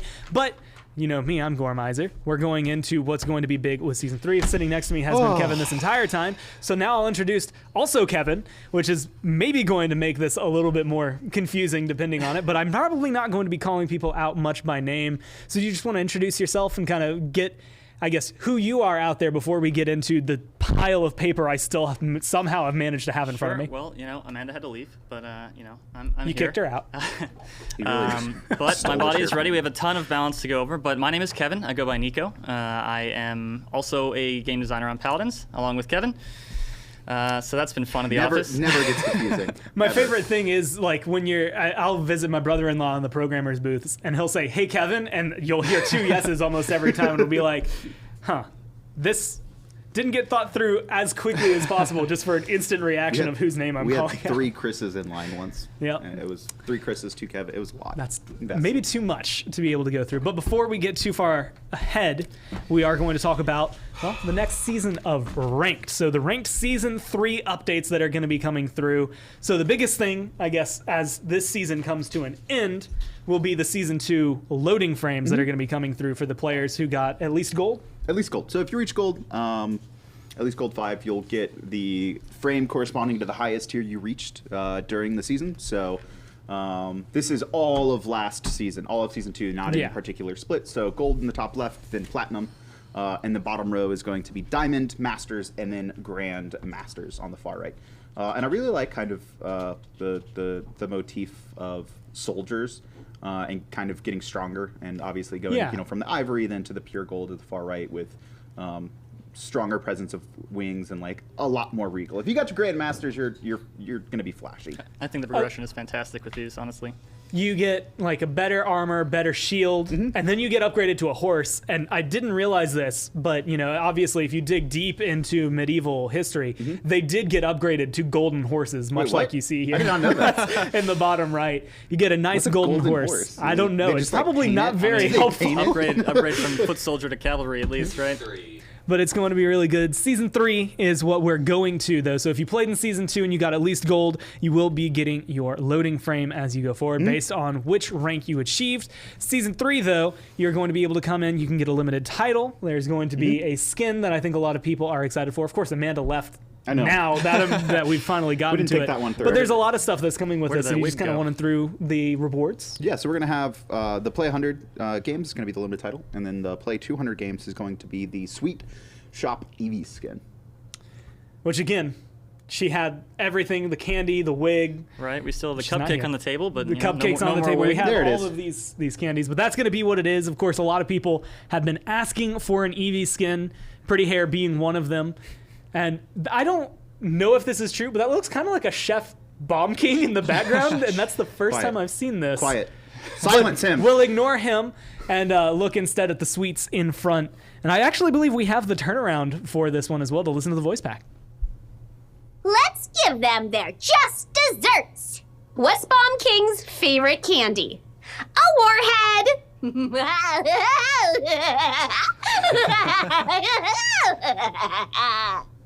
Ice cream. You scream. You keep screaming. That's scary. That is a little frightening. Not exactly look at this cone. how we know, but that is fantastic. You know, this is one of the few times I think I'll ever be able to say this, but I've never had something in a game make me want ice cream before and make me like hungry. That's what this weapon is doing right now. Oh, listen to the Ooh, sound. I love the sound effects on the that. frost on the reload. Oh, Your that's a ice cream. gorgeous ice block. That was a great skin. You know what, Eevee fans, you've been waiting a while, but they deliver when they bring you a skin after a while. They make sure you're going to be able to get it. And there's Genos with hands, was what it was written as? Genos with hands. Interstellar Crisis is the name of that. It's like existential, like interstellar. That was everyone you waiting want for their think about Eevee skin. Like a month ago, before it was announced, they were sitting there, what do I do without an Eevee skin? Now they don't know what to ask. That's a good ice and I actually storm. think, can you just walk around real quick and not fire or anything? Oh, yeah. So There's you get a the ice little, cream, like, little yeah, bit of and then ice you also cream. get the sprinkles falling off. I don't know if you could tell that in the Oh, yeah, in the look at bottom. that. Oh yeah, as it comes through, nice little like it's solid ice cream, a lot more solid than anyone. I do not recommend trying to hold your ice cream Yeah. at an angle like this. Eevee has a very specific magic. brand of soft serve. Yeah, it's obviously Well, the winter she's, magic. she's an ice switch, so Yeah. it's definitely her powers that are keeping that locked into Oh, place. for sure. Instead of an ice elemental or a frost elemental, it's definitely a ice cream elemental. I love the sound effects for like wormhole and kind of like the pop. I like guess the pop that when you one. like get there and then pop Very back joyous. as well. But this is going to be if you play 200 ranked matches, you will be able to get this Eevee skin. So hey, jump into ranked, grind it out. Even if you maybe just want to sit around and play casuals, play ranked for a little bit, learn how to draft, get yourself a good Eevee skin, all in one go. Sounds perfect to me. It's perfect. It probably won't be a perfect afternoon. That may be too hard on Paladins. Calm down. But a perfect week, perfect 2 weeks, 3 weeks. I don't know how long 100 matches will take. It depends on your pace, but you'll be able to take it. If you reach Gold 5 or higher, though, you'll also get the Season 3 loading frame awarded at the end of Season 3. So much like the Season 2 ones we had just talked about, you will get those at the very end as long as you hit Gold, and you will get whatever based on which rank you actually achieve, so they get better as they go forward. And just because it says it, players that reach Grandmaster during Season 3 instantly receive the limited title, Season 3 Grandmaster. So if you want to just kind of flex on everybody, not just with a loading frame, here's a title to kind of really grind it into them that's going to be And this happening. is instantly, so you don't have to wait. So the minute you hit Grandmaster. Yep. So you'll get the loading frame at the end, but if That's you some are flex power early. Yeah, I mean, if you reach the top of the leaderboards in our game, we want you to Get be rewarded. able to flex that, Yeah. right? You're like, yeah, I'm a Grandmaster. There you go. And that's Show it going to be off. looking good. That's your Season 3 ranked rewards. And we actually also have kind of the Split 1 Yep. Rage Against the Abyss is what it's titled. I was trying to think of a better way to intro it, but I can't think of anything other than to just read the title of it. So what's coming in with the first split? Yeah, so the first split is going to be called Rage Against the Abyss. Rom has now entered the arena, and then Tiberius is now, for this split, specifically coming to fight him. So a little bit of canonical referencing there. And we plan to do that, I think, a little bit throughout Season 3. A little bit of lore tie-in and flavor stuff. Not necessarily telling stories, but just kind of making the world more complete. I think Kevin here has been, doing a good job of that with the lore team, right? Kind of building up what Paladins is. Yeah, we've been right now we're in the middle of consolidating what we know and coming up with better ways or more efficient ways to get that information out to people who care about the lore. And I think we've been making great strides. I think there's a lot to come for this upcoming year. And I think the biggest thing that's coming with this one, gold chest, if you play 15 ranked matches, if you play 50 ranked matches, you get an Icebox avatar. But the biggest thing is kind of the format change that's coming through. Before we were on kind of a 2-month cycle every 2 months, pretty much every single update, you would have some sort of reset coming forward. You'd re-rank, you'd keep playing. Next update, re-rank, keep playing. Now we're switching that to slow it down a little bit, and it'll be every 4 months instead of every 2 months. Yeah, so about every 2 patches. We did a few experiments with kind of our ranked format last year, which we're super happy with overall, but we felt like the 2-month cycle was very draining on players, and that's a lot of feedback that we got. And even I myself would be super busy, wasn't able to play at some points, and then it's like, man, I gotta requalify. Requalifying is fun, right? It keeps ranked fresh. You have to work through everything again, but the frequency we think was a little bit too much. So players are gonna have a lot more time to grind out their split rewards, or just grind out a higher rank. So we will be resetting and having 3 splits throughout 2020. And it's that fun of keep it fresh, but without getting any fatigue from having to re-rank every. Yeah, right. Like you log in, you're like, man, I'm ready to play. Let's go. I'm gonna get some plat matches. And you're like, I'm not plat right now. I have to re-rank. It's fatigue after You're still going to be able to get it. But 2 months was too short. We think 4 months is definitely the healthy spot for having to reinitiate your kind of ranked tier and grind. Fits really well in a year. You'll have, I guess, technically like 1 reset at the beginning, 1 a little bit later, kind of April, March, or April, May-ish, 1 a little bit later in the year, kind of beginning of fall, and then we'll be going into the next season at that point. It's weird to think of it in a year-long change. Right? It'll be a nice cadence, though, I think. Yeah. And, well, with that, you'll also be able to play on some new maps that will be coming through for the ranked map rotation. Ice Mines and Timber Mill are in. Fish Market and Warder's Gate are out. And so that will make your active maps Bazaar, Ascension Peak, Jaguar Falls, Bright Marsh, Serpent Beach, Splitstone Quarry, Frog Isle, Ice Mines and Timber Mill. And the maps that are now reserved that you will not be seeing, just to kind of reinforce that, they will not show up for you, will be Frozen Guard, Shattered Desert, Fish Market, and Warder's Gate. And it also has a little asterisk next to it that says all maps now have an equal chance to be played. Yeah, this is some feedback that we've gotten very heavily, and especially for ranked. We want players to be playing on a variety of maps since we have an active and reserved map pool. And we've been getting good feedback, I think, from it. It's been, I've enjoyed it so far. I haven't seen anyone complain about the reserved map pool too much, but we really do enjoy the idea of swapping in and out maps. Again, trying to keep it fresh for players each split. So for a while, we've actually been doing 1 map switching out. And then for Season 3, we're starting with swapping 2 maps out. And then again, the 10 active maps in rotation having 10% chance each to be received. Before, there was some fluctuations, a little bit of difference for maps that are generally unliked. But for ranked specifically, we are now moving it to every map has an equal chance to be played. So no matter what, you'll see, well, ideally, every map the same amount. It does depend, I think, more on how much you play. But given a good sample size, you'll be there. So there is confirmation bias. That was Season 3. This is Season 3 as well. This is a lot of changes. And we had talked about how we were going to tackle covering all of the champions earlier. I forgot the, I guess, first and foremost change. So I'll go ahead and introduce what's going to be happening. The first balance change that is 1 page all on its own is the item store. I'll start off by saying you're getting 50 extra credits at the beginning. Instead of 400, you now have 450. Comes with a whole slew of changes. You want me to just read through them, or do you want to read through them? Or do you want to explain each of the items? Let's before we get into explaining the items, this is, okay, all right, guys, I'm going to be real with you. I have been thinking on this, and we have been thinking on this as a team for a very, very long time. And we're really happy to be able to bring such a massive change on a new season for what we believe is going to be a much healthier Paladins overall. And this is something we've been working on very closely. We've been testing a lot, and we are also going to need all of you testing on PTS if you're watching now. Yes, please. Because there's a massive amount of changes. There's going to be major meta shifts. Within an hour or two of PTS, we'll get more testing from a public audience than we will be able to get internally.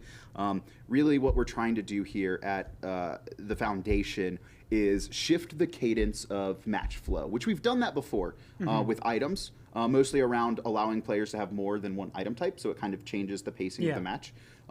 So in general, we have reworked the item store economy and both this and also the strength of those items specifically. So Wrecker, Bulldozer, Cauterize, all getting their effects reduced. And in Tune, we're also reducing some of the strength of Shield's deployables and healing across the board. The main reason I'll use Shield as an example, Wrecker in live right now is 225% bonus damage. Yeah, it's a lot. And so we've mapped out the time to kill of shields, just using like 1,000 DPS as our starting point, as like that's an average one character between our slew of characters. And what we found was just such a dramatic drop in time to kill of shields as players got Wrecker 3 that it fundamentally changed how you had to play a frontline, and not really in a healthy way. It's you go from being overbearingly strong with the shield in round 1, where no one shoots it because they can't kill it, to round 3 or 4, where 2 people have max Wrecker and you pop your shield up as Fernando, and then it's obliterated in a second. Yeah. And then how you play changes a little bit too dramatically, we feel, for the flow and cadence we want. So now we're going to start getting into the changes, but that's the high-level idea of why we're making these changes, and you're going to notice it with healers as well. Cauterize is being dropped from 90% to 75%, but all healing numbers are being reduced, so you don't feel like you're healing someone for like 2 when they're maxed Cauterized anymore. It's like a bad feeling for supports, as a support. Just to like invest your healing ability for it to have almost no effect from the gameplay perspective. And I think that's the thing to keep in mind. We'll go over the items first, but again, the items are one page. This is just, I'll read the number at the bottom. This is 9 out of 36. So every other page after this, I even checked the last one, still has champions on it. So bear with us, I guess, as we go through. If there's something that, especially on this page, maybe that might seem overbearing or might be like a significant change, something later on will definitely kind of help balance it out. This is something that, again, is going to need a lot of testing, but we have been putting in work, and like you've been testing and playing with all the numbers to be able to go through. And if you're watching, it's been fun. If you're watching from home now, we should be releasing patch notes. So we're not going to have, we're not going to like talk about every item individually, but if you want to follow along, we're basically going to be doing live developer commentary in this section about why we're shifting these characters and where we want them to fit into season 3. You can read along. I guess it's like our own little reading show as we come through. But I'll just go ahead and I'll maybe kind of rapid fire-esque style these items. Let's do it. Illuminate, we're reducing the stealth range increase from 20, 40, and 60 down to 15, 30, 45. So at max range, you won't see quite as far, about 15 units less. Then Resilience, next one up on the list, reduced crowd control reduction from 30, 60, 90 to 20, 40, 60. So tier 2 effectivity now going to be tier 3 going forward. But the price is getting dropped from 750 at top down to 600 at top. So 200 to 600 for its price range. Master Riding, its price is being reduced 300, 600, 900 to 200, 400, 600. Morale boost, reduced ultimate charge increase 15, 30, 45 down to 10, 20, 30 with a reduced price from 3, 900 to 250, 500, 750 on a different scale. Nimble, reduced movement speed bonus from 10 to 30% to 7 to 21%, so incrementing on 7s. 3 to 900, 150, 300, and 450 will be the new price range with it. Kronos is having a reduced price as well, actually going from the highest priced item currently to being in line with all the pricings that we have in the game right now, 300, 600, 900, subsequently keeping it also as one of the most expensive items that you'll have. Granted, it's very helpful, so that makes sense. Bulldozer reduced the damage increase 50, 100, and 150% down to 20, 40, 60%, so it'll still be a cheaper item, but it's going to destroy deployables a little less effectively overall, so you can actually feel like they're out there, as you were saying, kind of like with shields. Wrecker reduced the shield damage increase down to 20, 40, and 60%, with the price also dropping to 250, 500, and 750. Cauterize, its healing reduction, instead of being 90% at tier 3, it will go from 20, 40 to 60% at tier 3, with its price also dropping down to the 250, 500, 750. Was that Cauterized? That was cauterized. It's actually dropping to 75%. Dropping to 75%. Yes. I think I read record numbers Probably. again. All the items blend together. There we go. I'll put my thumb in the right spot this time. 25, 50, 75%, in case I got the numbers wrong. Just to reiterate, it's also duration is being increased to 2 seconds. That's the only item that I think that actually pertains to, but also very important to note. Rejuvenate, the reduced healing increase is going instead from 10, 20, 30, 5, 10, 15%. But again, the price will be 150, 300, 450 as you go forward with it. And the last one on the list, Veteran, increased healing. Now, instead of 4, 8, 12, it will be 5, 10, 15, so 3% max added to the top. The price is also dropping 150, 300, 450. Those are the items, and so we can move forward. Oh, man, that's only page 9. Yep. Out of 36. My body is ready. And I wasn't kidding when I said this was a light novel. Before we get into, yes, I've spent a lot of time on this. Or we have, I shouldn't say that. Like, the whole team, QA, Kevin and I have spent a lot of time analyzing a lot of data to bring these changes. So item store economy rework, just from a design philosophy standpoint, where we see items in Season 3 is... When we're watching, we really like what we did last year, which is, okay, you can now have items of any tier, any color or section. You're not restricted to, I only get one red and one green and one blue. This has really meant that the progression in the game now is less about, okay, we got Caught 3, and then I got Wrecker 3, and maybe a Haven 1. And it's more about completing items, and especially more for longer term games that you'll actually complete your items. So across the board, a lot of the prices have been reduced. Some effectiveness to match, but also just at the start of the game, I think what we wanted to do most was actually have more options for you to choose. Because the only item combination that you could previously buy at the start of the game was a Bulldozer 1 and Illuminate, which is super, super situational. Yeah. Now you can buy Nimble 2 right out the gate. You can buy Cauterize, and you can buy Rejuvenate, one of each. You can buy Veteran and Haven if you want to, or a Blast Shields, right? There's a lot more starting item combinations that you can work towards building. We want to make the item store feel a lot more interactive instead of, okay, I'm now going to complete this. And we have seen that too, at least in our internal playtest so far, of people kind of saying or electing not to get a tier 3 item because maybe they need the 14% speed boost from Nimble, and it's way more accessible now between rounds than it was before when it was 600. Now it is 450 to get tier 2 at a slightly lower effect. And like you had said earlier, if you're looking for a play it your way, not just with champions, but also with an item store, this gives you that ability kind of right off the bat to say, okay, this is what this is my feeling going into this draft or whatever I'm playing against. Like, this is how I'm going to want to start off this game. And it becomes more interactive because you're like, okay, well now maybe I don't have enough to upgrade that tier 2, tier 3.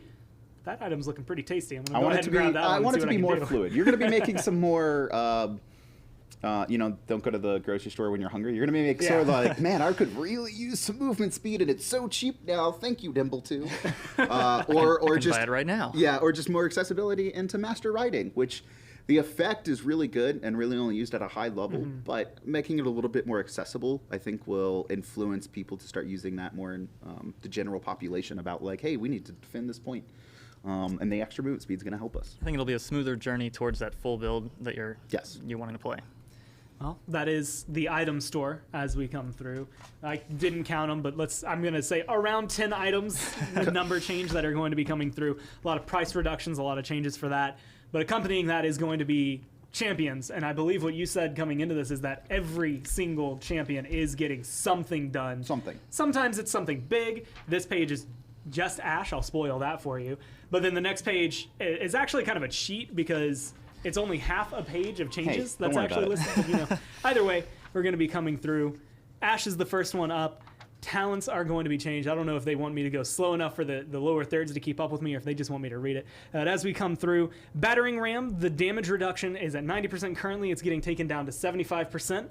Fortress Breaker, the shield health increases, or reduce the shield health increases from 3,000 down to 2,000. Slugshot, you are now going to be doing more damage. It's 360 right now. It will be 400 after this update. Abilities. Your burst cannon, the whole damage is getting reduced down to 360. So that's going to be where kind of your slug shot, I guess, can make up for that, making a more concise shot. Siege shield, its health is going from 5,000 to 3,500. Shoulder bash, the cooldown is getting taken down from 15 to 14 seconds. And her cards that are being changed. Watchtower, which is going to reduce your shield health increase. Right now it's 250 with 250 scaling down to 200 with 200 scaling, so 1,000 at max as opposed to what we had before. Trebuchet, increased ammo generation. Instead of 1-to-1, it will now be 2-to-2. Battlement, increased duration. Instead of 0.5, 0.5, it'll be 0.6, 0.6, which again, as you add more points, that tacks on just 0.1 second. Gatecrasher, reduced the cooldown reduction from 1.2 seconds down to 0.8 seconds per level.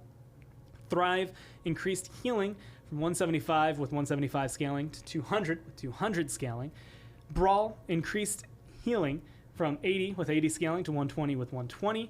And Castle Forged, increased cooldown reduction from 0.5 with 0.5 scaling to 0.6 with 0.6 scaling. Yeah, so a lot was dropped there, but you're going to see, there's a couple things I want to talk about that I think you're going to be seeing a lot throughout the patch notes, which is power shifts in kits.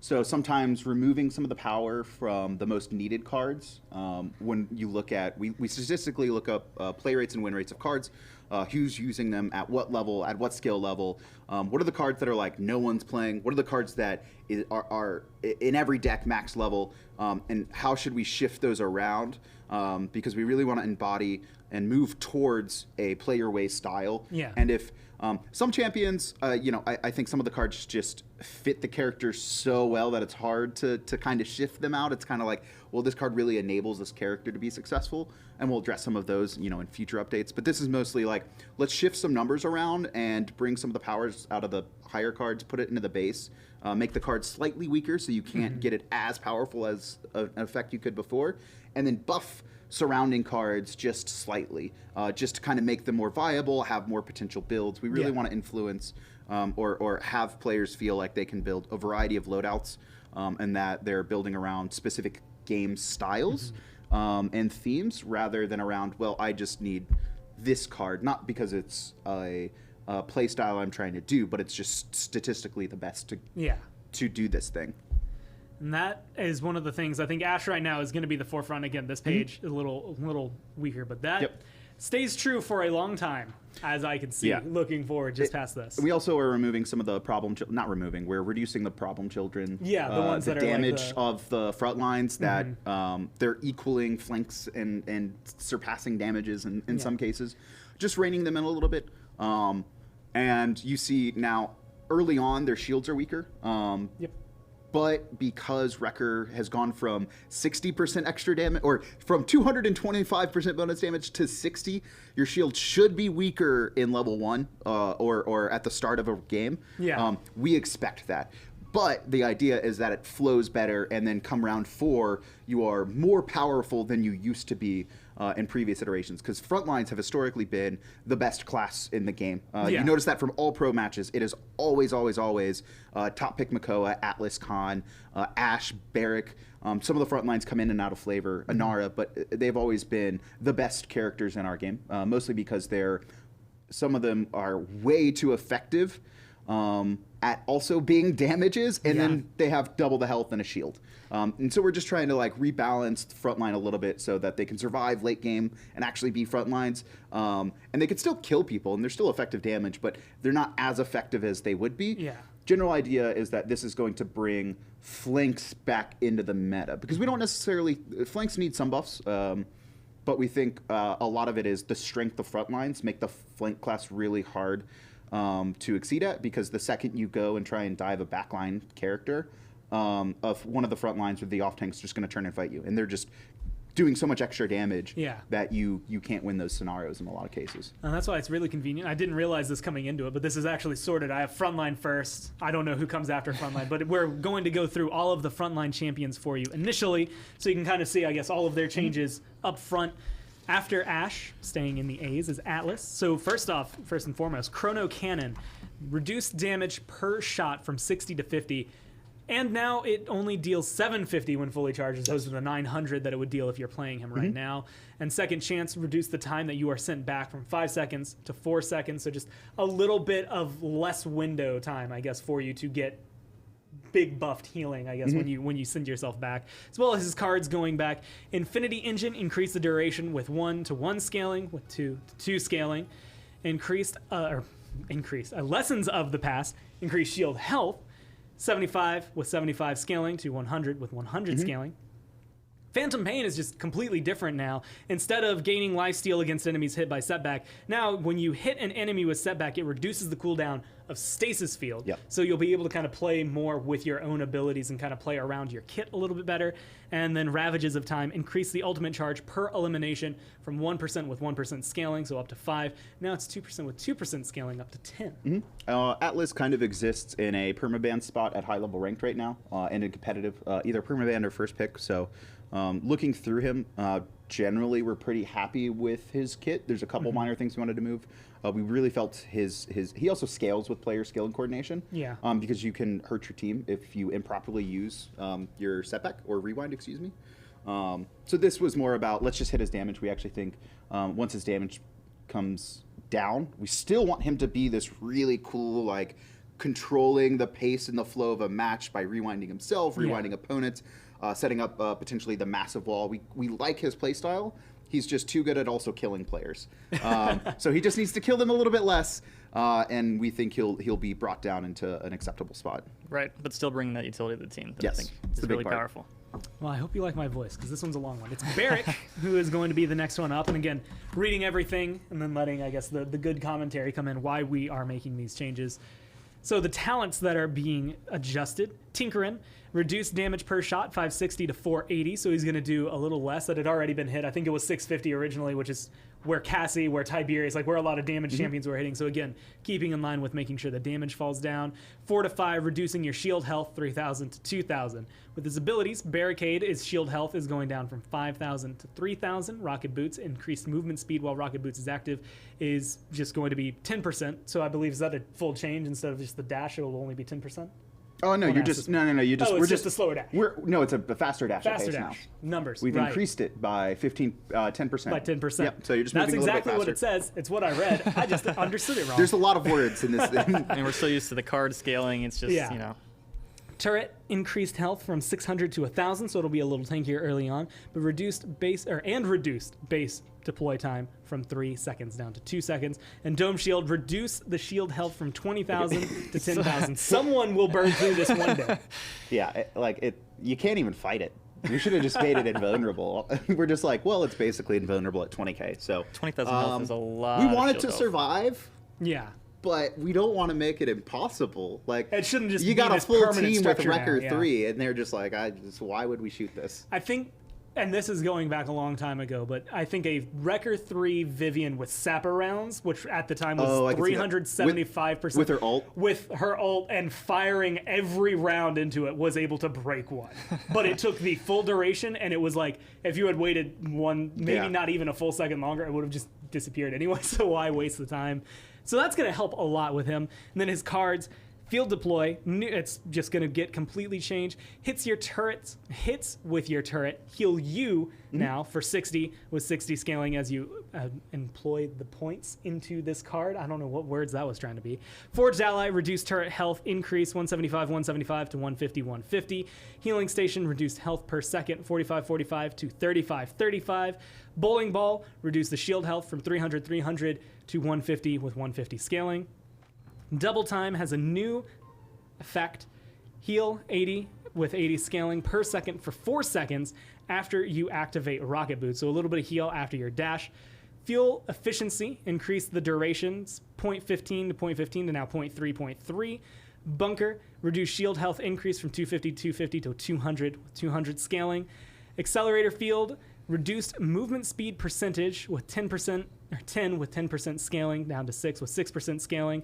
And then One Man Scrap has a new effect. When a turret is destroyed, reduce your active cooldowns by 10 with 10% scaling. And that kind of, just on that last note, feels more kind of like play with your turrets, like actually have some of these going. Yeah, so at some point we probably want to do a pass at Architectonics. We didn't feel like this was the correct patch to do so because there are so many other changes. Yeah. And that's a big thing too. There are some things that we're not going to be changing talent and card-wise that we want to see how this plays out, right? Because we're already making massive changes to base characters, and a couple talents are getting reworked across a few champions. But the main thing here is we want to see how the gameplay flow is. That is our primary focus for the start of Season 3, and introducing new cards and fun potential ways to build. And then from there, we will make additional changes to, I think, talents. But Architectonics, we know this is, I know it's a hot topic. We do want to take another look at it sometime throughout 2020. And I believe what I heard was that we can actually take a look at some of Barrack, I believe, in game to see some of these changes kind of as they take effect. Oh, actually, I lied. It's not going to be Barrack that we'll look at in game. It'll be Fernando. First, you have to know what's changing with him to actually get to that point. So first and foremost, Scorch now deals 30% more damage to the first target hit, but the damage on subsequent targets is getting reduced from 45% down to 20%, so you'll be able to see that here. It's a lot of upfront damage with a lot less, like for, I guess, everyone who's stacked up. If you happen to be, for some reason, in a single file line in the game. It would go, though, sometimes. Nothing feels better than hitting 4 or 5 people with a fireball as Fernando and Scorch. It's damage numbers at the end are massive, right? And this will allow us, I think, to provide a little bit more of that, like you said, that upfront damage that'll make Scorch feel a little bit better, even without having to line up 2 or 3 or 4 people. And that's the thing, the 30% more damage at the beginning, like, even though it's reduced damage technically afterward, you're still hitting pretty hard, because you're doing 30% now initially, and then getting 20% as it goes forward, or at per target hit. So maybe not quite as hard as you thought it was going to be, but just as hard, honestly, at the end of the day. Some number changes that will come with that one, but his abilities that are also being changed. Flame Lance reduced self-slow by 15%, so you'll move a little faster while you're holding down the trigger. Fireball increased cooldown from 6 seconds to 7 seconds, and Shield reduced its health as well from 8,000 down to 5,000. With his card changes, Pyre increased his ammo gain from 10-10 to 15-15. Launch increased distance from 12-12 to 15-15. Looks that kill got a new effect. Hitting Fireball reduces the cooldown of charge, so you can get your dash back a little faster, by 0.6 seconds with a 0.6 second scaling. Incinerate reduced Fireball cooldown reduction. Instead of 0.6, 0.6, it will now be 0.4, 0.4. Hot Pursuit reduced internal cooldown from 10 seconds to 6 seconds, so the card effect itself will be up a little more often. And then Dire Need increased the movement speed from 5% with 5% scaling up to 8% with 8% scaling. And that's why your shield is active. Yes. And so that is going to be a fun one to come through with Fernando. Yeah, I think many of these changes are in line with those shifts that we were talking about before with Wrecker and Cauterize, but also I think many of these are a little bit more mobility for Fernando, which I think will feel really good for players. And also, I know you had said like the patch notes are out, but just to clarify when I'm saying this, because sometimes I'm just saying numbers and it probably sounds very weird. First number I say, and like if I say 12-12, first number is the base, second number is the scaling. And I'm just going to clarify that now so I can keep doing it my fast way, because otherwise it's a lot of words. Fast way is good. Fast way is probably the best way to get through all of this. Yep. So after Fernando, it's what, 4 champions now? We're going to Inara. New talent, Tremors has a new effect. Your impasse, I'm going to tell you, I played with this one, I love it. Your impasse now has 2 charges, but you cannot destroy them. So you cannot cancel your wall, but you get 2 of them, and the cooldown is reduced to 12 seconds. So it's very interesting effect. I can already actually think now, against Tiberius, this might not be something you want to do. A little bit of anti-synergy if you have a Tiberius on your team. Fun, and it works really well on a lot of maps. Yes, and you can end up making yourself a little bit of an Inara sandwich, as I think is being shown off here. Many times in a playtest. You find yourself on the point, you block off both directions or 2 directions, and you're just chilling. I was playing, I think when I got to test this, it was on Jag Falls, and I put one at one entrance and one at the other, but as they were like flanking around to try and get into the objective. And then I stood there for a second, very proud of myself, before I realized they could just rush me down through a doorway that I was looking at. But for that second. But it's very fun, and it does change up the pace of the game. And I mean, again, one wall in the right spot, the right timing, right place can change. The flow can wall someone either on into damage or keep you safe from damage. Now you got 2 of them. We think this is just a very interesting gameplay mechanic, so fun. and it's very Inara too, right? It's something that we feel really fits her character. Her internal name was like Geometry Barrier Tank. I was like, her initial design was like, hey, this could be the character that creates things and blocks off paths. And slows and disables and disrupts areas, which she does that really well, but we just think that this is a dynamic that she could really use, and I think it's interesting, and then it how you play with it and with your team, I think you could see people shift into potentially picking other talents right now than Mother's Grace at a high level. That's the overall goal. We don't need all 3 talents to be super meta at a high level, but if we can get every character to have 2 that are picked, we're pretty happy. And having that feeling where it's, if I load into a game and I'm like, you know what, they don't have enough CC for me to need CC immunity. I'm going to go double wall. Play your way. I'm just going to do it and play it your way as we come through. The new, maybe not official slogan of Paladins. Play it your way. It's my slogan. Yeah. Abilities that are going to get hit. Impasse, reduce deployable health from 8,500 down to 5,000. So you get 2 walls. You get a reduced cooldown with Tremors if you're running to the new Tremors. But much like the shields, the health is being brought down. This is a deployable, so if you have Bulldozer, it will be effective against that. But it just keeps it in line with everything else. Cards, Plateau has a new ability. Activating Impasse grants a 75 scaling shield. Cloudbreaker, reduce the health gain on Impasse from 500 with 500 scaling to 250 with 250 scaling. And then Lodestone, increase the ammo gain from 1 to 1 to 2 to 2. I think everything about that is just kind of more maintenance. Like, it's just keeping it in track with everything else that's coming through, being able to keep going forward. Khan is next on the list. So we break through our front lines. Storm of Bullets no longer provides 10 ammo, so you'll fire faster, and you'll still have the, reduced damage from it, but you won't have those 10 extra shots to be able to go forward with it. Rip Fat Victor, potentially, but maybe not. Heavy Repeater, the damage is being brought down from 200 to 180. Battle Shout, reduced cooldown from 15 seconds to 14 seconds. Bulwark, reduced shield health from 6,000 to 3,000. And then his cards, Excessive Force, increased maximum ammo from 2.2 to 3.3. Never Surrender, reduced cooldown reduction from 1.1 down to 0.6.6. Hold the Line, increased heal, 60-60 up to 80-80. Shield Wall has a new effect, increase the health of your Bulwark by 200 with 200 scaling. Ready for War, increase your shield recharge rate from 4 with 4% scaling to 6 with 6% scaling. Chokehold, increase the heal from 80-80 to 100-100. And Martial Law, I almost said marital law, but that's not exactly what it is. That's what happens when you read too many words. Increase ammo generation 4 up to 5 with 5 scaling. Yeah, so how we view Khan right now in the game is super strong. He's definitely a top-tier pick and ban. Yeah. And similar to Atlas, we're hitting his damage a little bit and also hitting his total damage potential in his magazine, right? When he can one-clip certain characters, that's where the extra strength comes in because he doesn't have to reload, or he can miss a few shots and still be okay. That extra reload time, like an extra second in a fight, is huge in Paladins. So we felt like him having to be a little bit more reliant on accuracy, or we did give him a bump to his ammo card. So players that actually want to have that increased magazine capacity now have to stray away from his traditional build, which has been a little bit too strong. He has very few cards that most people run. It's like the reduced Battle Shout cooldown, which we're hitting a little bit. And then generally it's just kind of fill after that. That's like the best card for him.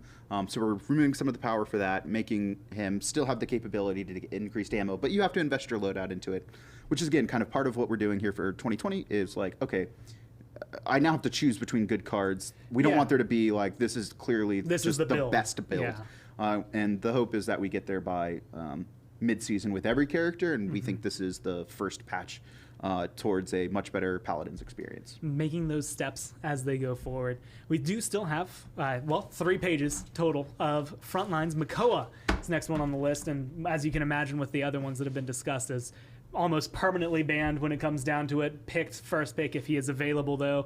He is getting some changes. Talents. Pluck is getting increased damage bonus. Right now it's 65%. After the update, it will be 75%. So more damage on that shot after hitting your hook. And Leviathan will no longer grant crowd control immunity. So you won't have that CC immunity that I think a lot of people kind of wanted to pick this. You will still get the extra health, though, so you're still a huge tank. It's just a little easier to maybe deal with you and lock you down in a box for a second while we try to deal with everything else that's coming at us instead of just this ancient raging turtle. Abilities, his cannon, the damage is getting reduced from 650 down to 550, but the ammo count is going up from 4 to 5. The Dredge Anchor increased cooldown, so 11 seconds now will be 12 seconds. Shell Shield is getting reduced health and reduced cooldown, so 6,000 health down to 3,000 health with a 15 seconds cooldown instead of a 16 second cooldown. And then Ancient Rage, now it has CC immunity at base. So all those things I said earlier that maybe made you happy, now they're everywhere. There you go. There you go.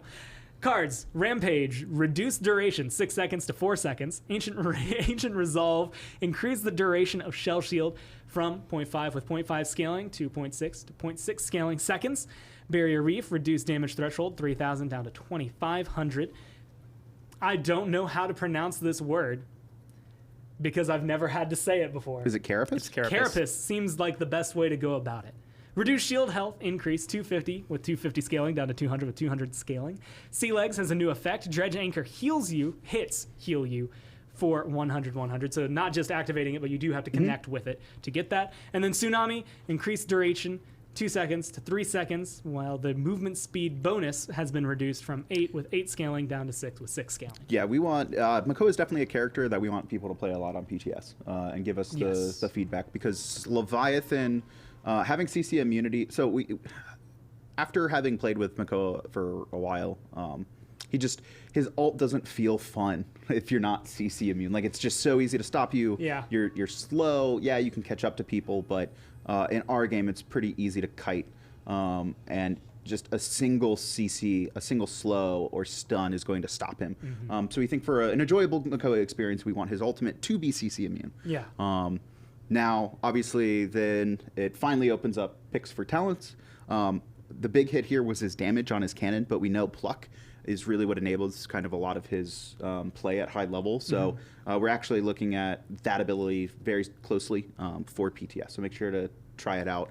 Might see an even higher increase in its cooldown. And I actually really like it because with Leviathan, like with CC immunity just being part of the base kit, like Leviathan becomes a thing where you now just feel tankier. Yes. Like if you're looking at, okay, we want you to feel like a frontline. Yes, your shield's numbers are being changed, but so are Wrecker. Like things like that. Health always makes you feel more like a frontline. So it's going to fall more in line with that one.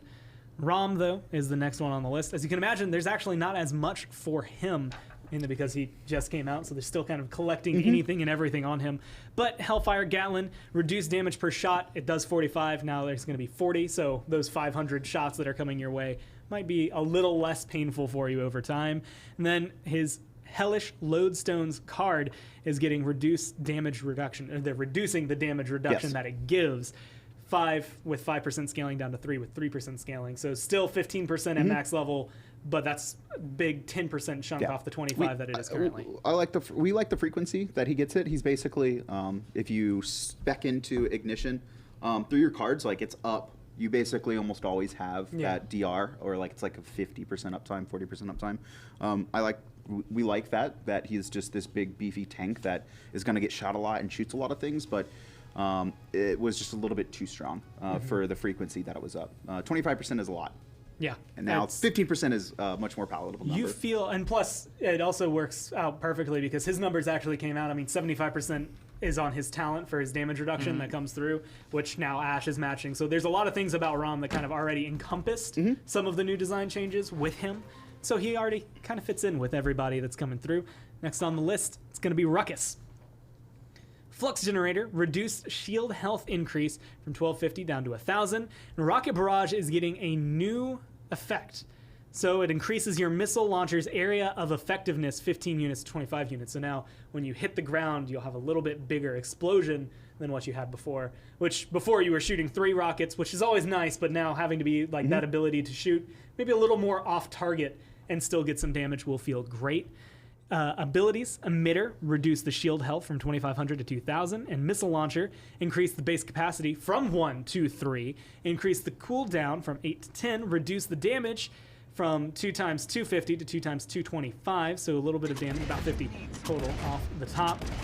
And then now has 25% damage fall off at maximum range. So if you run that with Rocket Barrage, you'll see some changes in this one. And then I'm just going to throw this out there because it's the last change. Quick Loader has a new effect. Increase your reload speed by 10 with 10% scaling. So philosophy on Ruckus here is he's been out of the meta for a while. He's kind of a character that can get really, really scary when he's good. And so we are going to be watching him very, very closely with this change. But also we came out with ROM, which we think we just did miniguns better, honestly. Much, I think, better. And so looking at Ruckus, what's really fun about him is the missiles, right? That's, I think, what a lot of people enjoy. And so this kind of switches him into this hybrid between a little bit weaker minigun compared to ROM, and what it can provide and how long it can fire, versus like blast damage of rockets. So it's really going to be about like weaving in between those two abilities and then talents that augment other things. And it kind of makes it feel, I guess, more synergistic with his skill. Like, Rom is built around the miniguns, but Ruckus is built around his shield, his rockets, and his miniguns. He's got a lot more. Now you'll kind of feel like they're more useful than just, here's some extra burst damage while I try to melt you down with this. Just use this on cooldown kind of thing. And, well, it's going to be fun. Again, a lot of changes that need to be tested and will be available for you on PTS. Terminus is the next one up, and Terminus has been kind of a thorn, I think, in everyone's side. Periodically, we've done a lot throughout the hunt, though, being able to find a lot of fixes for him. Now he's getting a lot of changes as well. Abilities. Shatterfall, reduce the cooldown from 15 to 12 seconds, and Reanimate, reduce the damage. So instead of this 4,000 ball of just destruction, it's 2,600 that will be coming forward, very much in line with the Kraken changes that kind of happened with Dredge.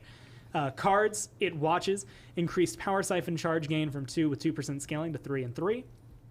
Playing God, reduced healing, 5 and 5% scaling to 3 and 3% scaling. It waits, increased Shatterfall cooldown reduction 0.2.2 to 0.3.3 seconds. It follows, increased movement speed from 1 with 1% scaling to 2 to 2% scaling. Abomination, increased Calamity Blast charge from 1 with 1% scaling to 3 with 3% scaling. Devastation, increased heal per Calamity Blast, 50 and 50 right now, to 60, 60 after the update. Blood and Stone is getting a new effect, though. Gain 10% with 10% scaling, Power Siphon charge for each enemy hit with your Shatterfall. It's a lot of changes. That's a lot of changes. Mostly shifts. So a lot of card changes, really, for him. Yeah, buffing. So this shift primarily was when we look at a character's kit. Dredge, we did this with 2 recently, and reducing the damage, making it a little bit more accessible, easier to hit. For Terminus, so historically, Terminus has been an interesting character. That's how he's fit into the meta of Paladins. Yeah. Very strong in new player queues, not recognizing the ultimate and just dying out of nowhere. Obviously 4,000. But even at a high level, he has a very, very high win rate, but we don't actually see him played in pros outside of a very few amount of players. And even at high level ranked, even though he wins really well, he doesn't really see a ton of play. And so what we're doing here is we're power shifting his ultimate. And that his ultimate is such a game-changing ability that one of the reasons he wins so highly is because if you just get a good ult off, like winning that 1 point dramatically increases the chance that you win the game. Yeah. If you can kill 2 or 3 people, it's game-changing. And so we still want him to be able to kill squishy characters, but if they're at full life and maybe get a shield from an opponent, or frontline specifically won't be immediately faltering if they've taken any damage. This is so his ultimate is still about reviving and feeling more powerful and getting a big damage burst, but we're able to then make his cards better. The idea is to increase his play rate at all levels while kind of reducing the strength and how much he relies on his ultimate and hitting it to actually win. Because we believe that is one of the primary reasons that we see him at such a high win rate, because it is a game-changing ability when it works. And it feels, again, like you said, a lot of these card changes kind of make his other abilities, if you build into them, feel more potent, feel more viable for you. Yeah, it's hard for us to justify buffing a character that has a 60% win rate across all modes. Across all skill levels, even at Masters level ranked. Yeah. He doesn't get played a lot, but he wins when he does. So we really want to see him more prevalently. Like, we want him in the game. We want people to play him. But to do that, I think we just needed to shift some of the power away from the ultimate. And that allows us now to buff him in different, unique ways and try out different things. So Terminus is definitely going to be a character that we watch how he lands in Season 3 and we'll be closely monitoring throughout the year. And it's going to be fun to see him. The last one, though, we have on our frontline list for changes, and this is a lot one, so bear with me here. His health shield. So his base health is getting reduced from 3,300 down to 3,000, but his passive shield's maximum health is going up from 1,800 to 2,000. So kind of technically 100 or 1,000, 100 loss total of numbers, but it's effective shifted HP. around where it's going to be. The talents, thanks Grandpa, has a new effect, which is going to increase protection shield's health by 500, so your shield's a little more potent. Direct Current has a new effect. Nullifies range is now doubled. And then Field Study reduced the damage increase from 15% down to 10%. This is kind of still in line with some changes from the last update when we were touching that. Abilities, Protection, increased duration 3 seconds up to 4 seconds. Reduce shield health from 2,000 down to 1,000. Reduce the cooldown, though, from 8 seconds to 6 seconds. Nullify is getting reduced duration, 2.5 seconds down to 2 seconds. The range that it's going to have is going to be, instead of 51 units, it's 50 units, which makes, honestly, just more sense in general. Recharge, getting a reduced cooldown, 15 seconds to 14 seconds, and increased shield generation, 2125 up to 2200. Hyper Beam is getting reduced tick rate from 0.1175 seconds to 0.1 seconds, so just a little bit slower there. And then increased damage per tick from 50 up to 55. And then his cards that are being changed, Conduction, reduce the cooldown reduction that he's getting from 0.5 with 0.5 scaling to 0.4 scaling. Eldritch Speed, increased movement speed bonus from 8 with 8% scaling to 10 with 10% scaling. Vital Grasp has a new effect, heal for 75 scaling after activating Recharge. Life Giver, heal your protection target for 75 with 75 scaling. That is a new effect. Time Shaper also has a new effect. Grant 2 with 2 scaling ammo to your protection target. So not to yourself, but to whoever you hit with your shield. And then Heart Warder, reduce shield gain from 100 with 100 scaling down to 75 with 75 scaling. So a lot of this feels more shield-centric, very much in line with this kit. Yeah, so I don't know if you mentioned Vital Grasp too. Did you say heal himself? I did say heal because it says heal for 75 with 75 scaling after activating Recharge. Oh, never mind. I'm that's I'm out of Life Giver. it. Life Giver. Yeah, you're healing your shield target. One heals you, one heals them. Correct. Yes. So Torvald overall, we're not really, and this is pretty well known. Torvald, we're not overly happy with his design. We didn't really have time to change anything for this patch with everything else going on. We really wanted to solidify the characters that were already prominent in the meta. I like the notion that he's not a character that plays like a traditional frontline, that he is more of this support-esque hybrid role. I talked about that with Tiberius earlier. Yeah. Those are healthy characters that bring a different dynamic. And there are, I know a lot of people say he's a bubble bot, but there are people that like that play style. Yeah. There really are, that people that just want to like have those clutch. It is a very support style mentality of like, I want to get the clutch save at that last second with the shield, or buff my teammate so they go in. So he gets a little bit muddied in the water of the idea of frontline versus a support and kind of what they should be. I personally want to turn him into a point tank at some point next year. But I would also like him to still retain this idea that he is a support, a healthier or beefier support that's really looking to enable his team and protect his team rather than be the one taking all the frontal damage. So we've just kind of, all these shifts are kind of, okay, you're going to be using protection more often. You can now grant your protection targets. You can now heal your targets. Shielding's a little bit weaker, significantly weaker, but Wrecker is also significantly weaker. And you can also provide them ammo. Like it's just a little bit more engaging, I think, into kind of what Torvald already does. We just lean into it a little bit more. And we're going to be watching how he plays out before making any larger changes, or even if we need to, right? I'm not convinced that he's a character that we need to change. I think if you're looking at it from a traditional frontline lens, you can be like, oh, he's not a traditional frontline. But that's okay. Yeah. As long as his play style of enabling others is fun, then we are going to be happy. But play it.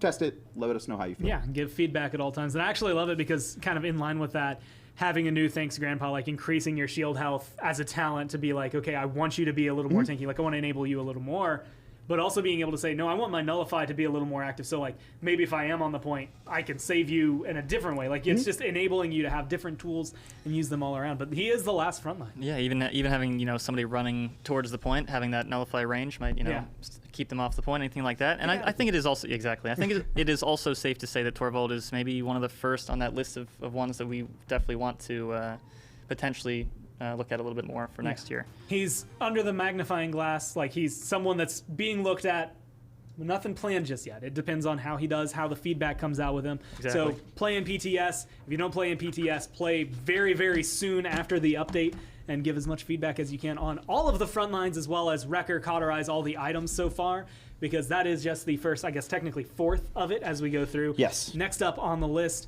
makes sense, shielding was getting changed along with Wrecker. Healing is getting changed along with cauterize, so supports are going to be the next ones that we go forward with.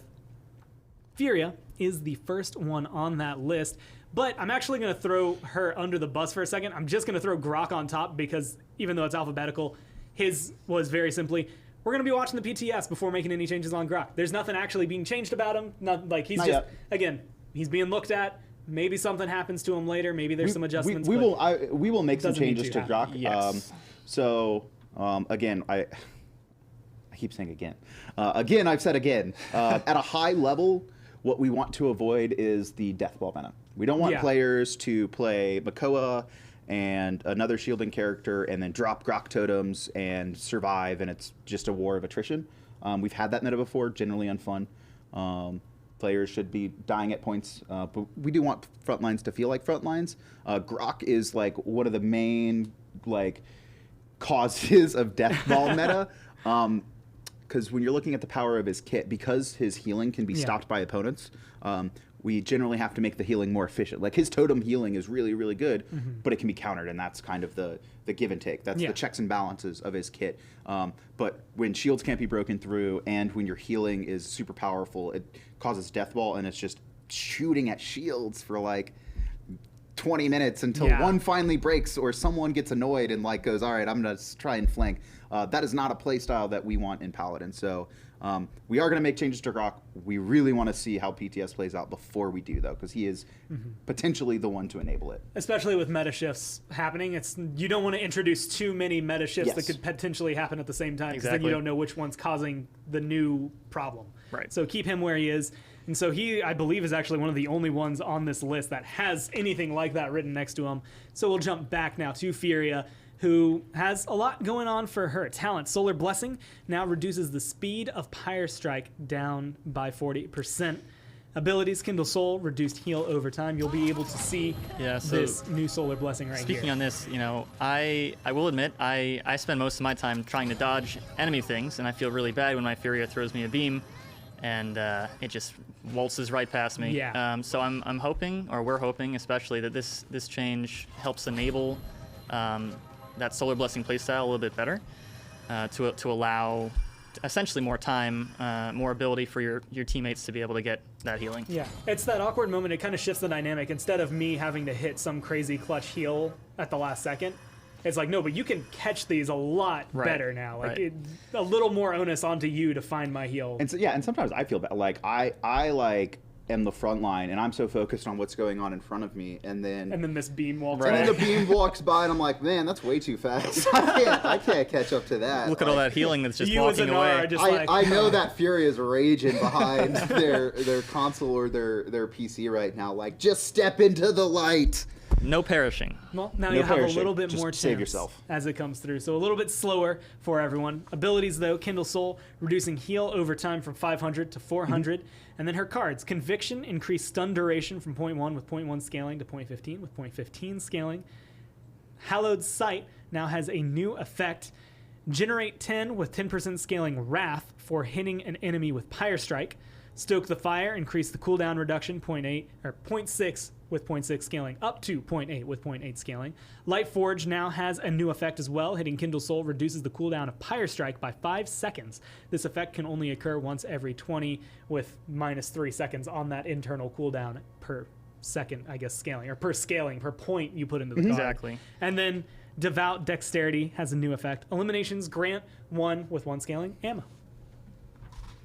So she's just going to be able to do Furia better. Exactly, yeah, I think so. Actually, all of that is just, I'm Furia, but maybe a little better at being myself. Which I think will bring a lot of value to that playstyle. I think Furia mains will be happy with these changes. I feel like I can't tell if I'm being contemplated, if you're just contemplative. We got some beard stroking over here. He's thinking of the time that it's been taken. Talents, well, let me say the champion first. Grover is up next on the list.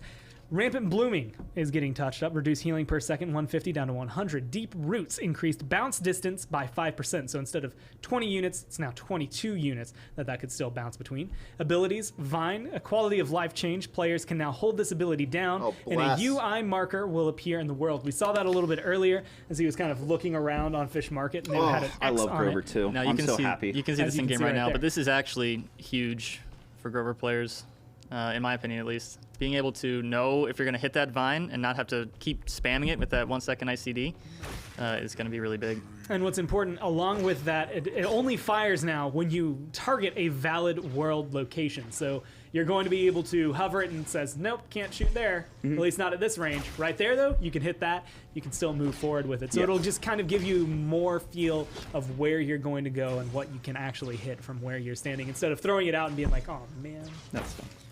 Blossom is also getting changed, though. Reduced healing from 900 to 750, and the base range, though, is getting increased here from 60 units to 80 units. So you might be doing less healing, but you're doing it to targets that are a little further away from you.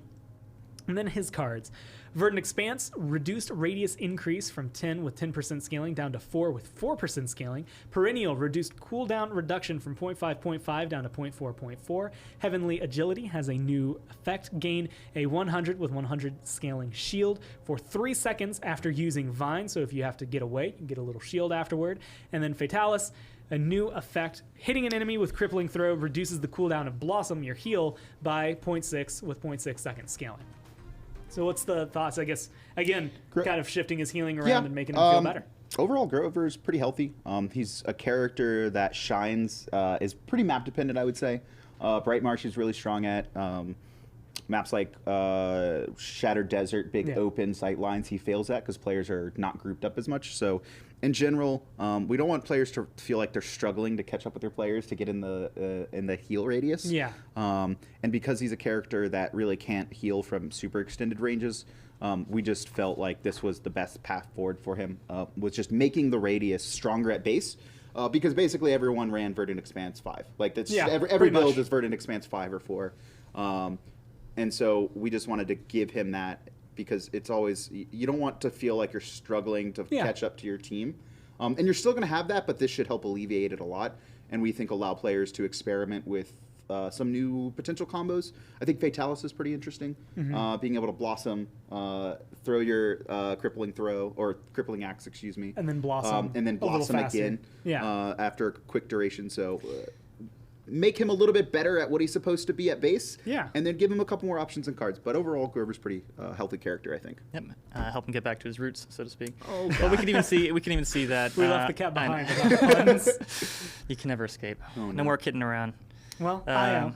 Unless you have... No, some, go right Io being able to come through. Talents, Goddess's Blessing. Reduced damage reduction from 25% down to 15%. Make it a little easier to kill those targets. Lifelink, reduced healing per second, 300 down to 180. Sacrifice now resets the cooldown on Luna's deploy. Abilities. Lunar Leap increased the cooldown from 10 seconds to 12 seconds. Moonlight reduced healing per tick from 150 down to 120. Rush, which is Luna's stun, increased its cooldown from 15 seconds to 18 seconds. Cards. Half Moon increased cooldown reduction on Lunar Leap from 0.6 with 0.6 seconds scaling to 0.8 second scaling. And then Moonwalk has a new effect. Increase your Moonlight capacity by 6% with 6% scaling on that. And this one kind of feels just proper because Io, and this might need to be fact checked, but I'm pretty sure she had a 100% win rate Or it's like while we were at high res. It's either 100 or 95 90 something. plus. Yeah. Io, the public perception has been that she has been weak since release, which statistically I didn't find that. We actually found the opposite, that she was breaching into terminus numbers, so we definitely waited to make any immediate changes. Yeah. We felt like she was going to need to be nerfed, but players really hadn't figured out how to play or how effective she can be. And it's a lot of Io's kit is perception, right? When it comes to balance, the delivery method is so important for a player when it comes to whether they view something as overpowered or underpowered, whether that's actually providing or if the effect is actually adding to the capability of your team to winning. So Io's like, when you're interacting with the heal and the bow, like it's not a ton of numbers, right? And so if you're playing Io, it feels like you're not doing as much as some other supports can. but really it is what Luna brings. And Yeah. you don't feel Luna, right? Like, you don't feel AI and how effective it's being. But the damage adds up. If you're losing lifelink, the healing adds up. And also the ability to contest the point, right? She doesn't do one thing very well. She just does a lot of things good. Yeah. Or well, just not the best. Jack of all trades, master of none. Yes. Right. And then, she provides a lot. But right now, she's definitely one of the top tier supports. Maybe not for her healing specifically, but definitely for her whole kit and what she brings. So when we dove into her numbers, she was actually the big outlier was her average deaths. She dies significantly less than any other character in the game. And generally, supports kind of have lower death rates. Yeah. Generally because your team is trying to protect them for the most part. But she was like a step below the next lowest average deaths. So Luna really enables that. She's a really good anti-flank. So basically hurting her escapability on Lunar Leap. Yeah. And then also adding a couple extra seconds to the stun. Yeah. We think will make her more killable and probably bring her more in line. Bring her more in line with other supports. Well, she's going to be getting those changes. Genos is next on the list. Power Cosmium is getting increased damage from 360 to 480 for his talents. His abilities, Star Splitter, his gun, is getting increased base ammo from 24 shots up to 30. Astral Mark is getting reduced healing per second from 220 down to 180, with a reduced cooldown along with it, 8 seconds down to 7 seconds. His cards, Astral Cycle, which affects his Astral Mark, reduced duration increase from 0.5 seconds with 0.5 scaling to 0.4 seconds with 0.4 scaling. Retrograde, also Astral Mark, reduced the cooldown reduction on it with 0.5 seconds, 0.5 scaling to 0.4 seconds with 0.4 scaling. I'm sensing a theme here. And then Penumbra increased lifesteal 5 with 5% scaling up to 7 with 7% scaling. Yeah, so I think these changes are mostly kind of in line with the same general principle we were going with before. I think the biggest one, at least in my eyes, or one of the most interesting one, is the base ammo increase on Star Splitter. I think that will provide kind of a lot of damage capability, or maybe even the ability to do something with that one magazine rather than 2 magazines for Genos. So. And definitely open up a lot more and maybe keep him in line. And honestly, in the interest of time, I'm going to keep going. Maldamba Let's go. is next on the list. Crush Talents, it. Wakono's Curse is now becoming Ripened Gourd, where Bring it it has a back. new effect. Gourd no longer Failed the first damages enemies, but its healing effects are doubled. So we're going to actually show this one so you can get to see it. So again, no longer damages enemies as your talent, but wrong talent. its healing He's showing the effects difference. are doubled. So you'll see what it does right there. Best way to show it. As he switches over, then you'll see that it won't damage enemies, so it's not going to have that effect as if you threw it onto a point that has people, but you're going to heal real good numbers. Real good. Yeah, no, just Gourd has not really been an effective healing tool, and so we figured if it's going to be a player away, let's make another option for Fernando, or not Fernando, sorry, I'm looking at Fernando, for Maldamba to heal, right? If maybe you're not the player that is really good at hitting his right-click heal, this is probably going to be a little bit easier for you. It's still... Like, the top tier Maldambas are still going to need to hit that, right? Yeah. But it is a different playstyle, and we're excited to see if Maldamba can succeed as an AoE healer as well as kind of this long-range hit scan healer. I will admit this makes me sad. I liked playing Wakono's Curse. But Wakono's Curse was fun. But I will find the pleasure in the AoE heals, I think. Well, there's also a change to Spirits Chosen, a different talent, reduced additional healing 300 down to 200, and then Mending Spirits, his ability, reduced healing per second from 280 to 250. All of a sudden, that Ripened Gourd is looking pretty tasty as it comes through. And also cards, Fleeting, which is on his Slither, increased cooldown reduction from 0.5 with 0.5 scaling to 0.6 with 0.6 scaling, so more cooldown reduction at the top end. Spirits Touch, also on Slither, increase the heal that you get when you activate it from 50 with 50 scaling to 80 with 80 scaling. Otherworldly, which is also Slither, now has a new effect.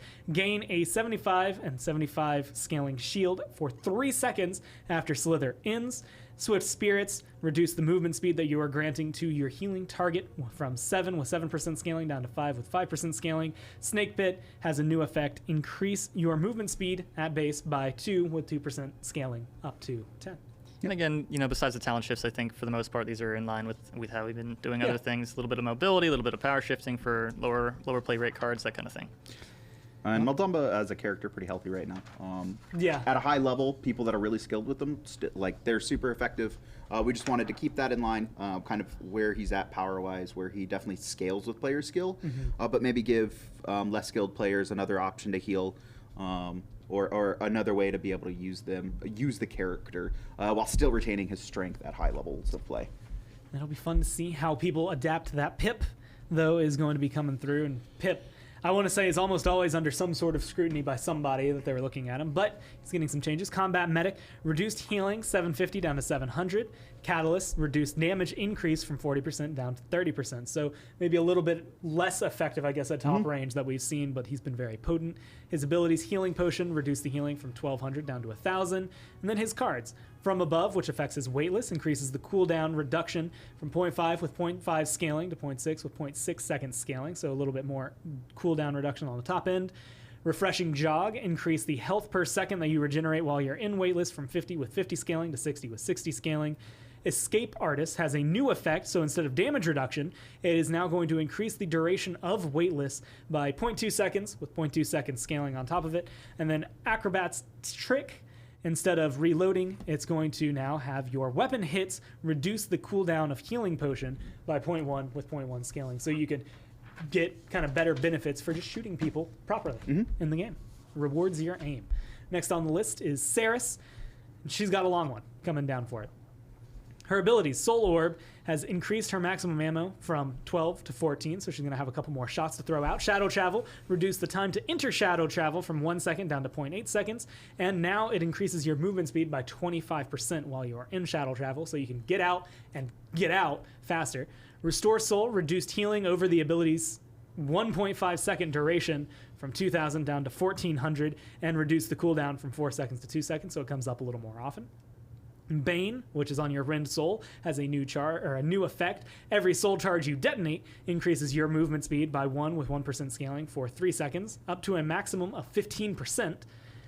Dark Sight, which is Rend Soul, now has a new effect. Every soul charge you detonate generates 1 with 1 scaling ammo. Soul Forge, which is on your Restore Soul, now has a new effect of increase the range at which Restore Soul can target allies by 4 with 4% scaling.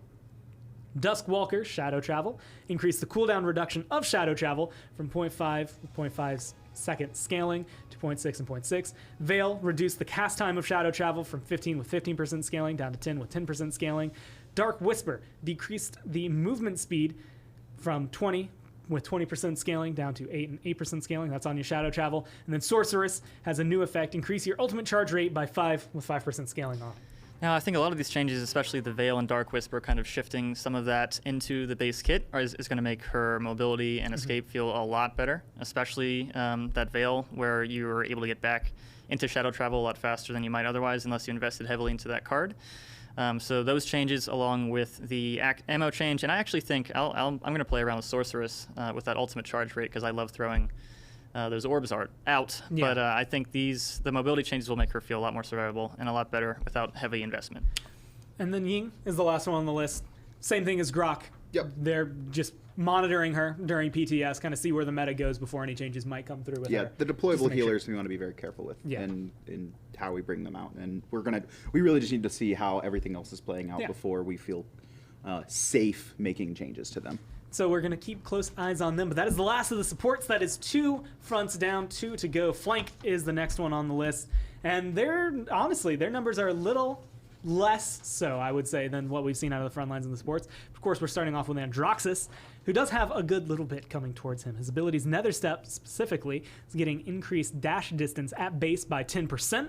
His cards is where the changes are really happening. Buying Time, which is on reversal, increase the ammo gain from 1 with 1 scaling to 2 with 2 scaling. Through the Warp, which is Nether Step, reduce your dash increase from 10 with 10% scaling down to 5 with 5% scaling, since now you're getting a 10% increase in your dash already. Abyssal Touch, which is on Defiance, increase cooldown reduction. For those who don't know, Defiance is your punch. Increase cooldown reduction from 1 in 1 second to 1.2 with 1.2 second scaling. Spiteful, also on Defiance. Increased ultimate charge gain on killing blows from 3 with 3% scaling to 4 with 4% scaling. Vengeance, also on Defiance, increased healing 2 with 200 scaling, or 200 with 200 scaling to 225 with 225 scaling. Featherweight, which has a new effect now. Heal for 50 with 50 scaling for every 1 second while you are drifting, so while you're holding space and kind of floating around in the air. And then Quick Draw has a new effect, increasing your maximum ammo by 1 with 1 scaling. Now, I think Androxus has a pretty good place in the sense that really good Androxus players can really feel strong, but I think part of that quality of life that we're bringing with some of these changes, especially the Nether Step base increase and some of the ammo changes, and I think the featherweight change will provide kind of a better feeling for that mobile dashing gunplay kind of thing. So we'll be keeping an eye on him, but I think that should kind of bring him maybe closer to being in meta. Yeah, than he is right now. He's really close to being in meta. Right. He's so close. So we didn't want he just need a little bit, buddy. And I think the ammo card is really going to help that. I think so. He just statistically he's like a 48% in Gen Pop. But like at a high elo, he's like 54%. Like does well in the right hand. Those skilled Diamond Plus players are like, yeah, I'm gonna frag on Andro. Well, joining him is going to be Buck, who's getting Ensnare changed for his talents. Decreased damage bonus from 30% down to 20%, but increased the duration of that damage bonus from 2 seconds to 2.5 seconds, so a little bit more time to deal that extra damage, even though you're dealing less extra damage. And then his cards are getting changed. Giga Siphon has a new effect. Increase your movement speed by 10 with 10% scaling while recovery is active. Exhilarate on your Heroic Leap has a new effect. Hitting at least one champion with Heroic Leap reduces its cooldown by 1 with 1 second scaling, but it can only happen once every 5 seconds. And then No Escape, new effect. Increase movement speed by 5 with 5% scaling for 5 seconds after getting a killing blow or an elimination. Yes, and so the thing that changes there is that not just killing blows, also eliminations. But the biggest, I think Buck has a playstyle that feels really good, and I think these changes are helping to enable that playstyle. We're shifting a little bit from Ensnare, but adding the ability to kind of do this Heroic Leap reset, especially if you're able to get in and get those eliminations, that I think will feel really good for the Buck players. Yeah. So I'm happy to see Buck buffs. It'll be fun to see how it comes through. But she's getting a new skin. She's getting some changes as well. Eevee is next one on the list. It's just her cards, honestly, that are getting touched up. Flicker is going to be coming through. It's going to reduce the healing on Blink from 75 with 75 scaling down to 50 with 50 scaling. Biting Cold, which is on your Ice Block, increase ammo generation from 1 with 1 scaling to 2 with 2 scaling. And then Keep Moving is going to have a new effect, increase maximum health by 30 with 30 scaling. Yeah, overall, Eevee's in a pretty healthy spot. She's probably winning a little bit too much in casuals for a character that is really meant to be higher skill capped, but it's not really a problem. People aren't really complaining about it. A lot of it's been Snow Globe actually enabling the more casual player base. At a high level, we still see Blink. Wormhole, sorry. It's all towards the same thing. Wormhole being the primary choice. And Flicker was just too strong, right? That enabled it so much. Her strength is in mobility and being sneaky and moving around, but then also on the 4-second cooldown, she can double proc 375 healing. Every 4 seconds. So it was a little bit too much in that she was really hard to hit and lock down, and also healing for a massive amount. It's still a really good card at 50. It's just not as oppressive. And then we wanted to give her something new, so we felt like a health card would be interesting. But again, we went a little bit lower than we traditionally do for health cards for her. We're gonna see how this change goes because she's a character with a really low health pool. And we want to be careful to not kind of put her over this line where she's now surviving stuff that maybe she shouldn't have. So keep an eye on her as it comes through. But test out Keep Moving if you're going to be on PTS. But the next one on the list, Koga, I believe we're going to be going into game. I'm going to rattle off the changes for him so you can see what we're going to be looking at with it. Health, so he's getting an increased base health from 1900 to 2000. His submachine guns are going to be getting a little bit of a change as well. Reduce damage fall off at range and reduce the weapon spread at range. So it's going to be a little more inaccurate, but you're still going to be dealing some good damage. And then Dragon Stance now costs 20 energy to switch into Dragon Stance and decrease the rate of energy decay by 40%.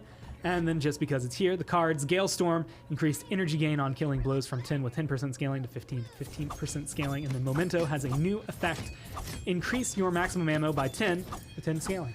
Yeah, so actually, I want to clarify real quick. The submachine guns, we were reducing the damage fall off, which will, and reducing the weapon spread, which means you'll actually be slightly more accurate at range. I hate talking about damage fall I know. off. Reduce the fall off. But Is that good or bad? Yeah. It's a good thing. Right. If you're wondering. So his submachine guns are going to feel better at range. Yeah. We are giving him a card that increases your maximum ammo if you are into that submachine gun gameplay. And then I think the biggest shift is in Dragon Stance, which has a energy buy-in now, but we are also, as you mentioned, reducing the rate of energy drain, which means you'll be able to stay in this stance longer if you really love flinging those blades. And that's honestly how most people feel. So it's going to fix the duality stance that he's going to have here for Koga. But joining him will be Lex. Again, only cards, and actually the last two only cards coming down for them. Lex, Assail, which is his In Pursuit, increase the ammo generation from 2 to 2 with from 2 and 2 to 3 with 3 scaling. Compel, which is also In Pursuit, increase the cooldown reduction that you're going to get from the card from 1 with 1 second, or 1 second scaling to 1.2 with 1.2 second scaling. Hardiness, which is also In Pursuit, increase damage reduction from 5 with 5% scaling to 6 with 6% scaling. And then Requip, which is going to be on your combat slide, increase ammo generation from 1 with 1 scaling to 2 with 2 scaling. Yeah, so most of these are just shifts. I think Lex can safely be said to be another character that we're on kind of the watch for. He's on the list. He's on the list. You're on the list, Lex. We have a couple really cool ideas, I think, that we were trying to get in, but ended up being just a little bit too much, especially with everything else, as we said, shifting. So Lex is definitely hoping to see some changes over the course of the next year. Well, the next one, again, this is a very misleading page because it has 4 things on it. It's Maeve, her cards that are being changed. Scar Tissue, which affects 9 lives, reduce the damage reduction increase. I read reduction is reduced. Damage reduction increase 5% that you have, up to 6 now. 6% scaling, so higher on the top end. Fight or Flight, which affects your 9 lives, increase duration from 2 seconds to 4 seconds. Sixth Sense, which is on Pounce, damage reduction reduced from 5 with 5% scaling down to 4 with 4% scaling. And then Predation, which is going to have a new effect, reduce the cooldown of Prowl by 0.2 seconds each time you hit an enemy with a dagger. Overall, Maeve in a pretty healthy spot as a character, we think. Played at all skill levels. Comes in line statistically, both in win rate and then damage output compared to flanks, deaths compared to other flanks, and then also really the perception of her. She is a character that people like playing, and that really isn't complained about outside of a few things. So overall, we just wanted to do a couple card shifts and then give her a new card, something that's exciting. Try to enable a Prowl build was the big one with Predation. Like, okay, let's... And you can, like, if you're hitting both your daggers consistently, like, that Prowl is actually coming up pretty fast. So I'll be interested to see how people play it. It'll be fun. I think, again, a lot of changes coming down for her. Sorry, that are going to be interesting as they come through. I need some water. I have my water bottle here, and I've been trying to get as much as I can, but I have to read this page first. Moji is on the list. Talents, Snack Attack Health. That's just a fun phrase to say. Anyway, drops are now visible and able to be picked up by teammates. Healing is going to be reduced per health drop, though, from 800 to 600. Boom Boom, reduce the... I always forget how ridiculous their talent names are. Boom Boom. Boom Boom, reduce the damage done by exploding magic mark to enemies near the target from 100% down to 75%. And then Toot now applies its healing as a single application heal over time rather than a persistent cloud. And then her cards are what getting touched up alongside those. Harmonious has a new effect. This is for your magic barrier. Reduce your damage taken by 3 with 3% scaling for 2 seconds after magic barrier ends. Glimmer, which affects your magic barrier, increase movement speed from 8 with 8% scaling down to up to 10 with 10% scaling. Scoot affects Scamper, reduce the cooldown reduction from 0.5 with 0.5 scaling to 0.4 with 0.4 scaling. Wobbles, increase damage reduction 6 with 6 scaling up to 8 with 8% scaling. Morning Breath, which is your familiar spit, increase movement speed by from 4% to 5%, increase duration from 2 seconds to 4 seconds, and now has a 4-second internal cooldown. Nature's Blessing, also on your familiar spit, increase ultimate charge rate from 0.2 with 0.2 scaling to 0.4 with 0.4 scaling, and then Willow the Wisp now activates on eliminations in addition to killing blows, reduce movement speed from 8 with 8 scaling to 5 with 5 scaling, and increase the duration 2 seconds to 4 seconds. Oh my god, there's still so much left. There's so much left. That's why I'm going through these as fast as I can. So if you're watching from home, if you're watching from home, make sure to go to paladinsgame.com/news. And follow along. For the sake of Gormiser's voice, I think we should probably only read the cards that are changing now and then do the overall theory. Okay. That might help. Just cards? Yeah, because we'll be here for another hour at this rate. We still got all of damage and half of flanks left. Another 9 pages. So all the new cards, not just the number shifts. Follow along for the number shifts, and we'll give an explanation of kind of why we're moving things around. Now, as far as I'm looking out for you. Yeah. Joke's on you. My throat being in pain is helping everyone. I'm not sure. I mean, we're coming on to the 3rd hour of this update show, so that's probably actually, I guess, about to go into the 4th hour if we keep going too long. As far as Moji goes, yes. Real quick, most of the changes were card shifts. I think Harmonious being the biggest card shift, so I'll be interested to see how that ends up playing out. Her talent shifts. I think it will be really interesting to see how people are able to play with that health drop being visible to teammates. It becomes less of, I have to kill somebody and then pick up the health drop and maybe put myself in a disadvantageous position to do so. Boom Boom, just to clarify, is only on the AoE explosion, so the initial target will still take that 100%. And then Toot, instead of leaving a cloud, like you said, it's just a single application when it's used. And it does apply to allies. It still applies to allies, so it's not, you're not losing that. You hit everyone, they get the heal. They just don't have to stand still now in that area to get that heal. Exactly. So it's going to be good for everyone involved. If you are a Moji main, I can hear you crying out and rejoice as your girl's coming back. Sky is next on the list, and as was mentioned, I'll do talents, abilities, and then new cards. Talents, though, Smoke and Dagger, reduced healing from 400 per second down to 200 per second. It also has new ability coming with it. Sky now also applies her Smokescreen cards benefits to allies within Smokescreen. And also, the duration of Smokescreen is increased by 1 second. So everyone's kind of getting hit by this now. But with her cards, again, the new one, Spectre has a new ability, generate 4 with 4 scaling ammo after entering Smokescreen, but it can only be applied again after being out of Smokescreen for 4 seconds. And I have to scale. That's the last new one. Everything else is getting some number tweaks. It's the big one, yeah. That's the big one. So I think Sky has a really interesting playstyle with kind of that support, being able to flex into a role that's maybe not traditionally assigned to flanks.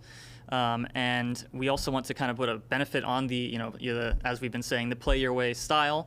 So being able to put that emphasis on the loadouts and being able to share your loadouts, your cards, benefits with your allies, I think is a really interesting play style for Sky.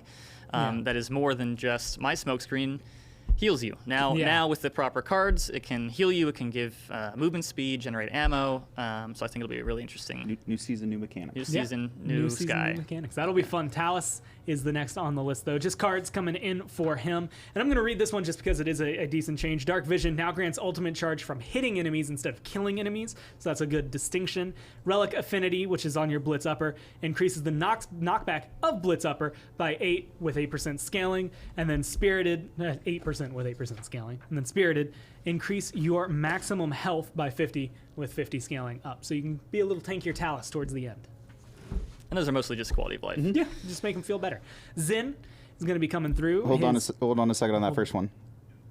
It's written wrong. It's written wrong. We reverted that. I don't even want to say it. All right. Instead, never mind on that one. I'm glad you stopped me before I read that. I was like, don't say that. Don't say that. No, we reverted it. Well then, abilities. His Inferno Blade, your heavy hit with the Inferno Blade, which is your 3rd strike, now pierces enemies and has an extended range. And then Billow increased the duration from 1.5 seconds to 2 seconds, kind of reverting a couple of changes earlier. And then cards, looking through, Fuel for the Fire has a new effect. Increase movement speed by 5 with 5% scaling for 2 seconds after using Whirl. And then Viciousness, reduce the cooldown of counter by 10 with 10% scaling after successfully hitting an enemy with counter. And then Yomi's just going to have the 150 now. So we've baked in the second half of Yomi, the piercing, into the base of the kit. We will probably change his talents around at some point, but for now, we felt like Zen really needed to be effective at base to poke, I think, to enable his play style. Yomi's always been good, but a lot of times people felt like, well, I just have to pick this because otherwise I can't poke. And how you play Paladins and kind of our engagement range is like not a lot of our maps facilitate characters that can only fight at 90 units. It becomes really hard for them. One of the reasons that Terminus isn't played a lot, right? Even if he's winning a lot, even if he has a ultimate that can change the game, it's just frustrating having to like walk towards people forever to get in their range. We are a shooter at our core, with MOBA and RPG elements built around it. To kind of have a healthy gameplay ecosystem, but being able to interact with people at extended ranges, I think, is very important to do. Even if you're not effective at that range, 700 is good, but how often it comes out, like it's not that powerful, and you're going to be better poking with anyone else. But the fact that Zen can now do that at base, I think, just makes his gameplay feel better, and then we can kind of build and kind of move around his talents, I think, throughout 2020. On that is going to be able to seal the deal, not only for Zen and everything going forward, but also the flanks that are going to be going forward, so we can switch to damage. Yes. And yeah, that's right. We Home still stretch. have more. I hope you weren't expecting us to stop there. Bomb King, we just have one change in a card. Fallout, which affects his Grumpy Bomb, has a new effect, increase Grumpy Bomb stun duration by 0.1 with 0.1 seconds scaling. This kind of just feels like quality of life changes for Bomb King Very much more so. than anything. Just Same make him card feel better. shifts. Yep. Yeah. Cassie is the next one. Talents, big game, reduce additional maximum health damage from 10% down to 8%. Dodge roll, reduce the base cooldown from 5 seconds. That's increase the base cooldown It does from say 5 reduce, seconds but it to is 7 increased. seconds. And then cards, Onslaught, which affects your dodge roll, has a new effect. Activating it heals you for 40 with 40 scaling. So even though it comes up less often, you can kind of heal yourself on it. Yeah, and I think taking a look at big game, I think it will be an interesting change, especially as we see players playing the PTS. But initially, I think we were a little bit reluctant to touch that. But I think it will be in a good spot after this change. This makes this easy. Dredge and Drogos are just having some number changes in their cards. Yep. So if you want to go look through those, again, Just bring go up look the through update those. notes. It's just a couple of shifts for them. Imani, well, she's also having some shift in her card numbers. The biggest thing is going to be in her abilities. Frostbolt removed the in-hand offset and removed mid-air and accuracy. Same thing with the Pyreball. Elemental Shift reduced the cooldown from 8 seconds to 6 seconds. Frostbomb increased the projectile speed back up a little bit from where we had nerfed it before. So it's instead of 40, it will now be 60. Reduced the root duration from 1.5 seconds to 1 second. And then Frostfire Glide increased movement speed by 10% and increased the duration from 3 seconds to 4 seconds. So, Amani got a number of changes. Yes. So, Amani fell out of meta after we made. She was strong. She was fine. She was definitely, I think she was like 53 or 54% win rate. Perceptually, she was a little bit strong as well. But we wanted to change her a little bit. And then she dropped 10%, which is when we removed the extra root duration card and slowed down the Frostbomb. And that's all we did. And she dropped to like mid 40s, lowest win rate for a damage character. So we've wanted to bring her back into meta for a while. Season 3 is definitely where she gets to shine. But we want to be careful, right? Because we made very small changes, mostly around her CC capability. And then she dropped by, it was one of the largest drops I've ever seen. And it was such, gameplay-wise, yes, looking back, extended roots are really strong because it helps confirm kills. But unfortunately, it hurt her too much. So I think with the in-hand offset, no mid-air inaccuracy anymore, it'll just make her more consistent in her in-hands. She also now has the ability to have an elemental shift on 1 second is a play style if players want to invest their cards in the loadout and go that style, if that's something you enjoy. And then Frostfire is just a little bit more effective at base. So we did revert the Frostbomb movement speed reduction or projectile speed, but we brought down the root, and we are not doing that card again. So it's always going to be 1 second root. So we think this is going to put her in a very healthy spot for Season 3. And kind of keep her in a good place going forward. And there's Again, card changes too. Get on PTS when it's up and test her out when you have the ability. Next one on the list, though, is going to be Kinessa abilities. Oppressor Mine. Increase the range of Oppressor Mine from 40 to 50 units. Increase its health from 100 to 200. And increase its damage done from 20 to 25. Transporter. Decrease the time it takes to teleport from 1.3 seconds to 1.1 second. So you can get out a little faster. And then Sniper Mode. Decrease time it takes to reach the maximum charge on your shot from 1.4 seconds to 1.3 seconds. And then Restore has a new effect in terms of her cards. Heal for 25% of your maximum health after teleporting with Transporter. Can activate every 30 seconds with a -5 scaling on that, so you can reduce the amount of time, so you can heal a little more often, but you have to invest into the card. And then Power Supply has a new effect as well. Reset the cooldown of Transporter after dropping to or below 15 or with 15% scaling health, which a lot of DPS have on their movement abilities. Yes, and I think just a little bit of love for Kinessa, really. The teleport time and the maximum charge time on her weapon, I think are going to be huge. Great quality of life stuff. And then the reset is something, like you mentioned, we've seen on other similar champions that I think really plays well into her playstyle. So. And then Leon, next on the list after that. Talent. Precision is the only thing really getting touched up here. Card is getting some number changes, but increase the damage bonus from 5% to 7% per stack, and reduce the maximum number of stacks from 5 to 4. Reduce the duration of stacks from 5 seconds to 3 seconds. So, again, just kind of balancing that one, keeping the numbers in line with each other and making her feel better overall to play with and against. And now I hope you're in for a doozy, because this one's long. Oh, boy. And... Bufflin. I have to hold on to 2 pages to get this. So, it's Sha Lin. Recurve as his talents. We are going to be showing this, so I'm probably just going to rattle off. Should we go ability? We should probably go abilities first. Abilities first? Yeah.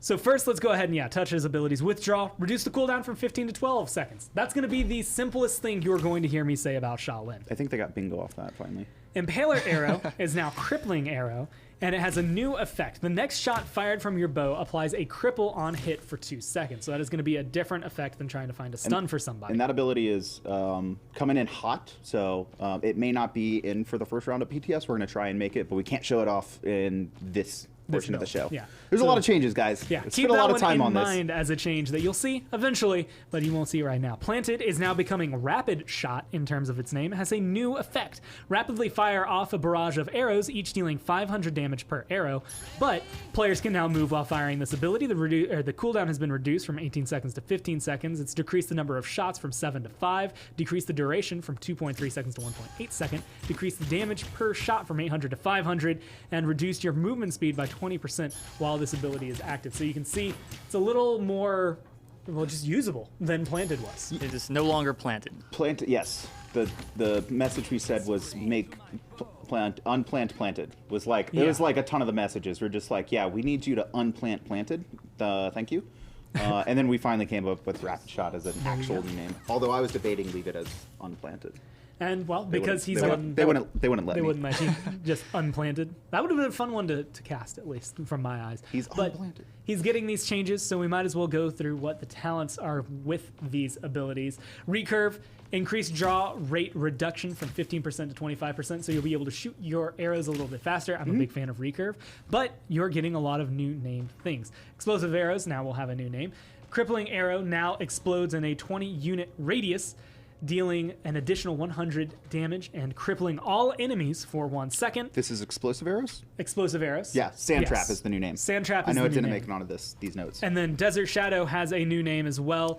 And Desert Silence. Desert Silence, Crippling Arrow, now silences enemies. And I'm assuming, is that instead of where I'm looking for the right thing, crippling? Well, you're going to be crippled while silencing. Right. Oh, good point. That's It's that's how CC works. Yeah, so right, Sha Lin is kind of this anti-flank character. He does a lot of upfront damage, a lot of burst, but his DPS is low, right, because he's got to draw his arrow. We looked at him and kind of what he brings, and I like the notion of silence and cripples. We have them in the game, but I don't think we have fully utilized them. We don't want them everywhere, but I felt like Sha Lin was the perfect character to kind of re-envision and give him a little bit more control and usability on Rapid Shot. The biggest problem with Planted was that it planted you. Funny enough, you became I'm a character with low health, and I am now becoming entirely susceptible to every bit of damage. And players are not going to miss on me because I'm not moving, and you're not really giving out the damage output was strong, but it was just never worth the drawback.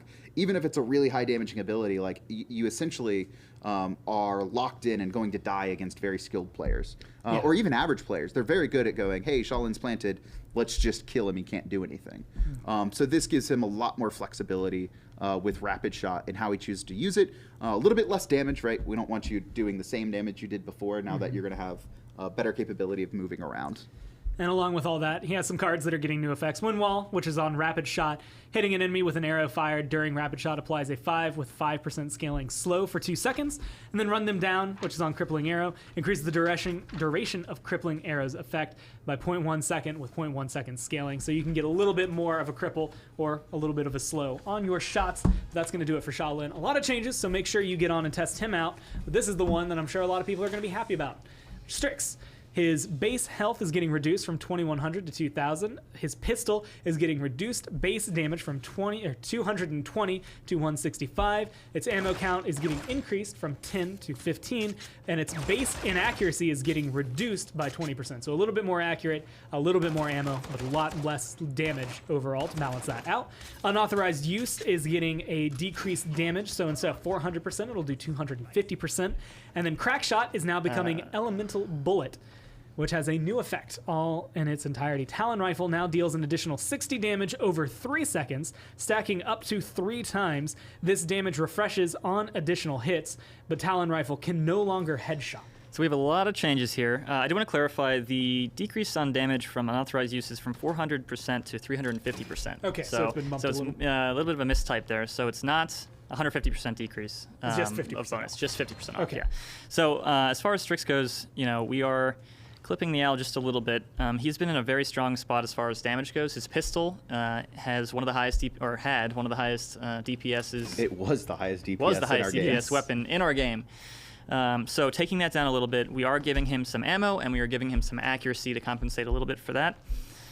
Slightly decreasing the damage on unauthorized use. And the shift from Crack Shot to Elemental Bullet, I think, is a really interesting one. I think it kind of allows, in my mind, kind of a information-based Strix, where the damage is not insignificant, but you're probably not going to confirm too many extra kills. You are losing the ability to headshot, for example, but that damage allows you to keep track of enemies behind cover, for example, and kind of allows you to just keep ticking damage even if you miss that second shot. It can definitely help out in things like sniper battles, but still kind of potentially hurt you because 1200 is your damage now. Exactly. You can't hit that 1800 burst. So it might feel a little off, but it's definitely something to get used to and try out. That is going to be the Strix changes that are coming forward. Next on the list is Tyra. Her Burn Monster talent is getting changed up. Reduced the bonus damage from 50 to 30%, but it now applies a 60% reduced healing effect, which, as you know from the item changes earlier, if you need to, you can scroll up and look at them if you want to lose your space. It's going to be pretty effective as far as it goes, which makes Burn Monster a lot more appetizing. But she's also getting some changes. Her auto rifle has reduced damage 120 to 105 per shot, but it increased the ammo from 26 to 35, decreased the damage fall off, reduced the damage fall off at range by 18%, so you do more damage at range, and then reduce the weapon spread so you're a little more accurate by 5%.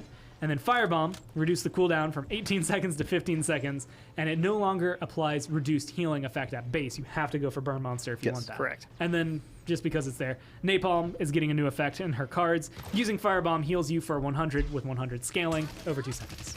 Yeah, we really wanted to shift Tyra's weapon around a little bit, right? So giving her more ammo, so you're firing a little bit longer. You're not doing as much upfront damage, but you're more effective at poking players at those medium ranges. She's not becoming a sniper. She's not going to be as good as like Burst Rifle Victor at ranges, but she's going to be a little bit more accurate and able to put out a little bit more consistent damage in those longer range engagements.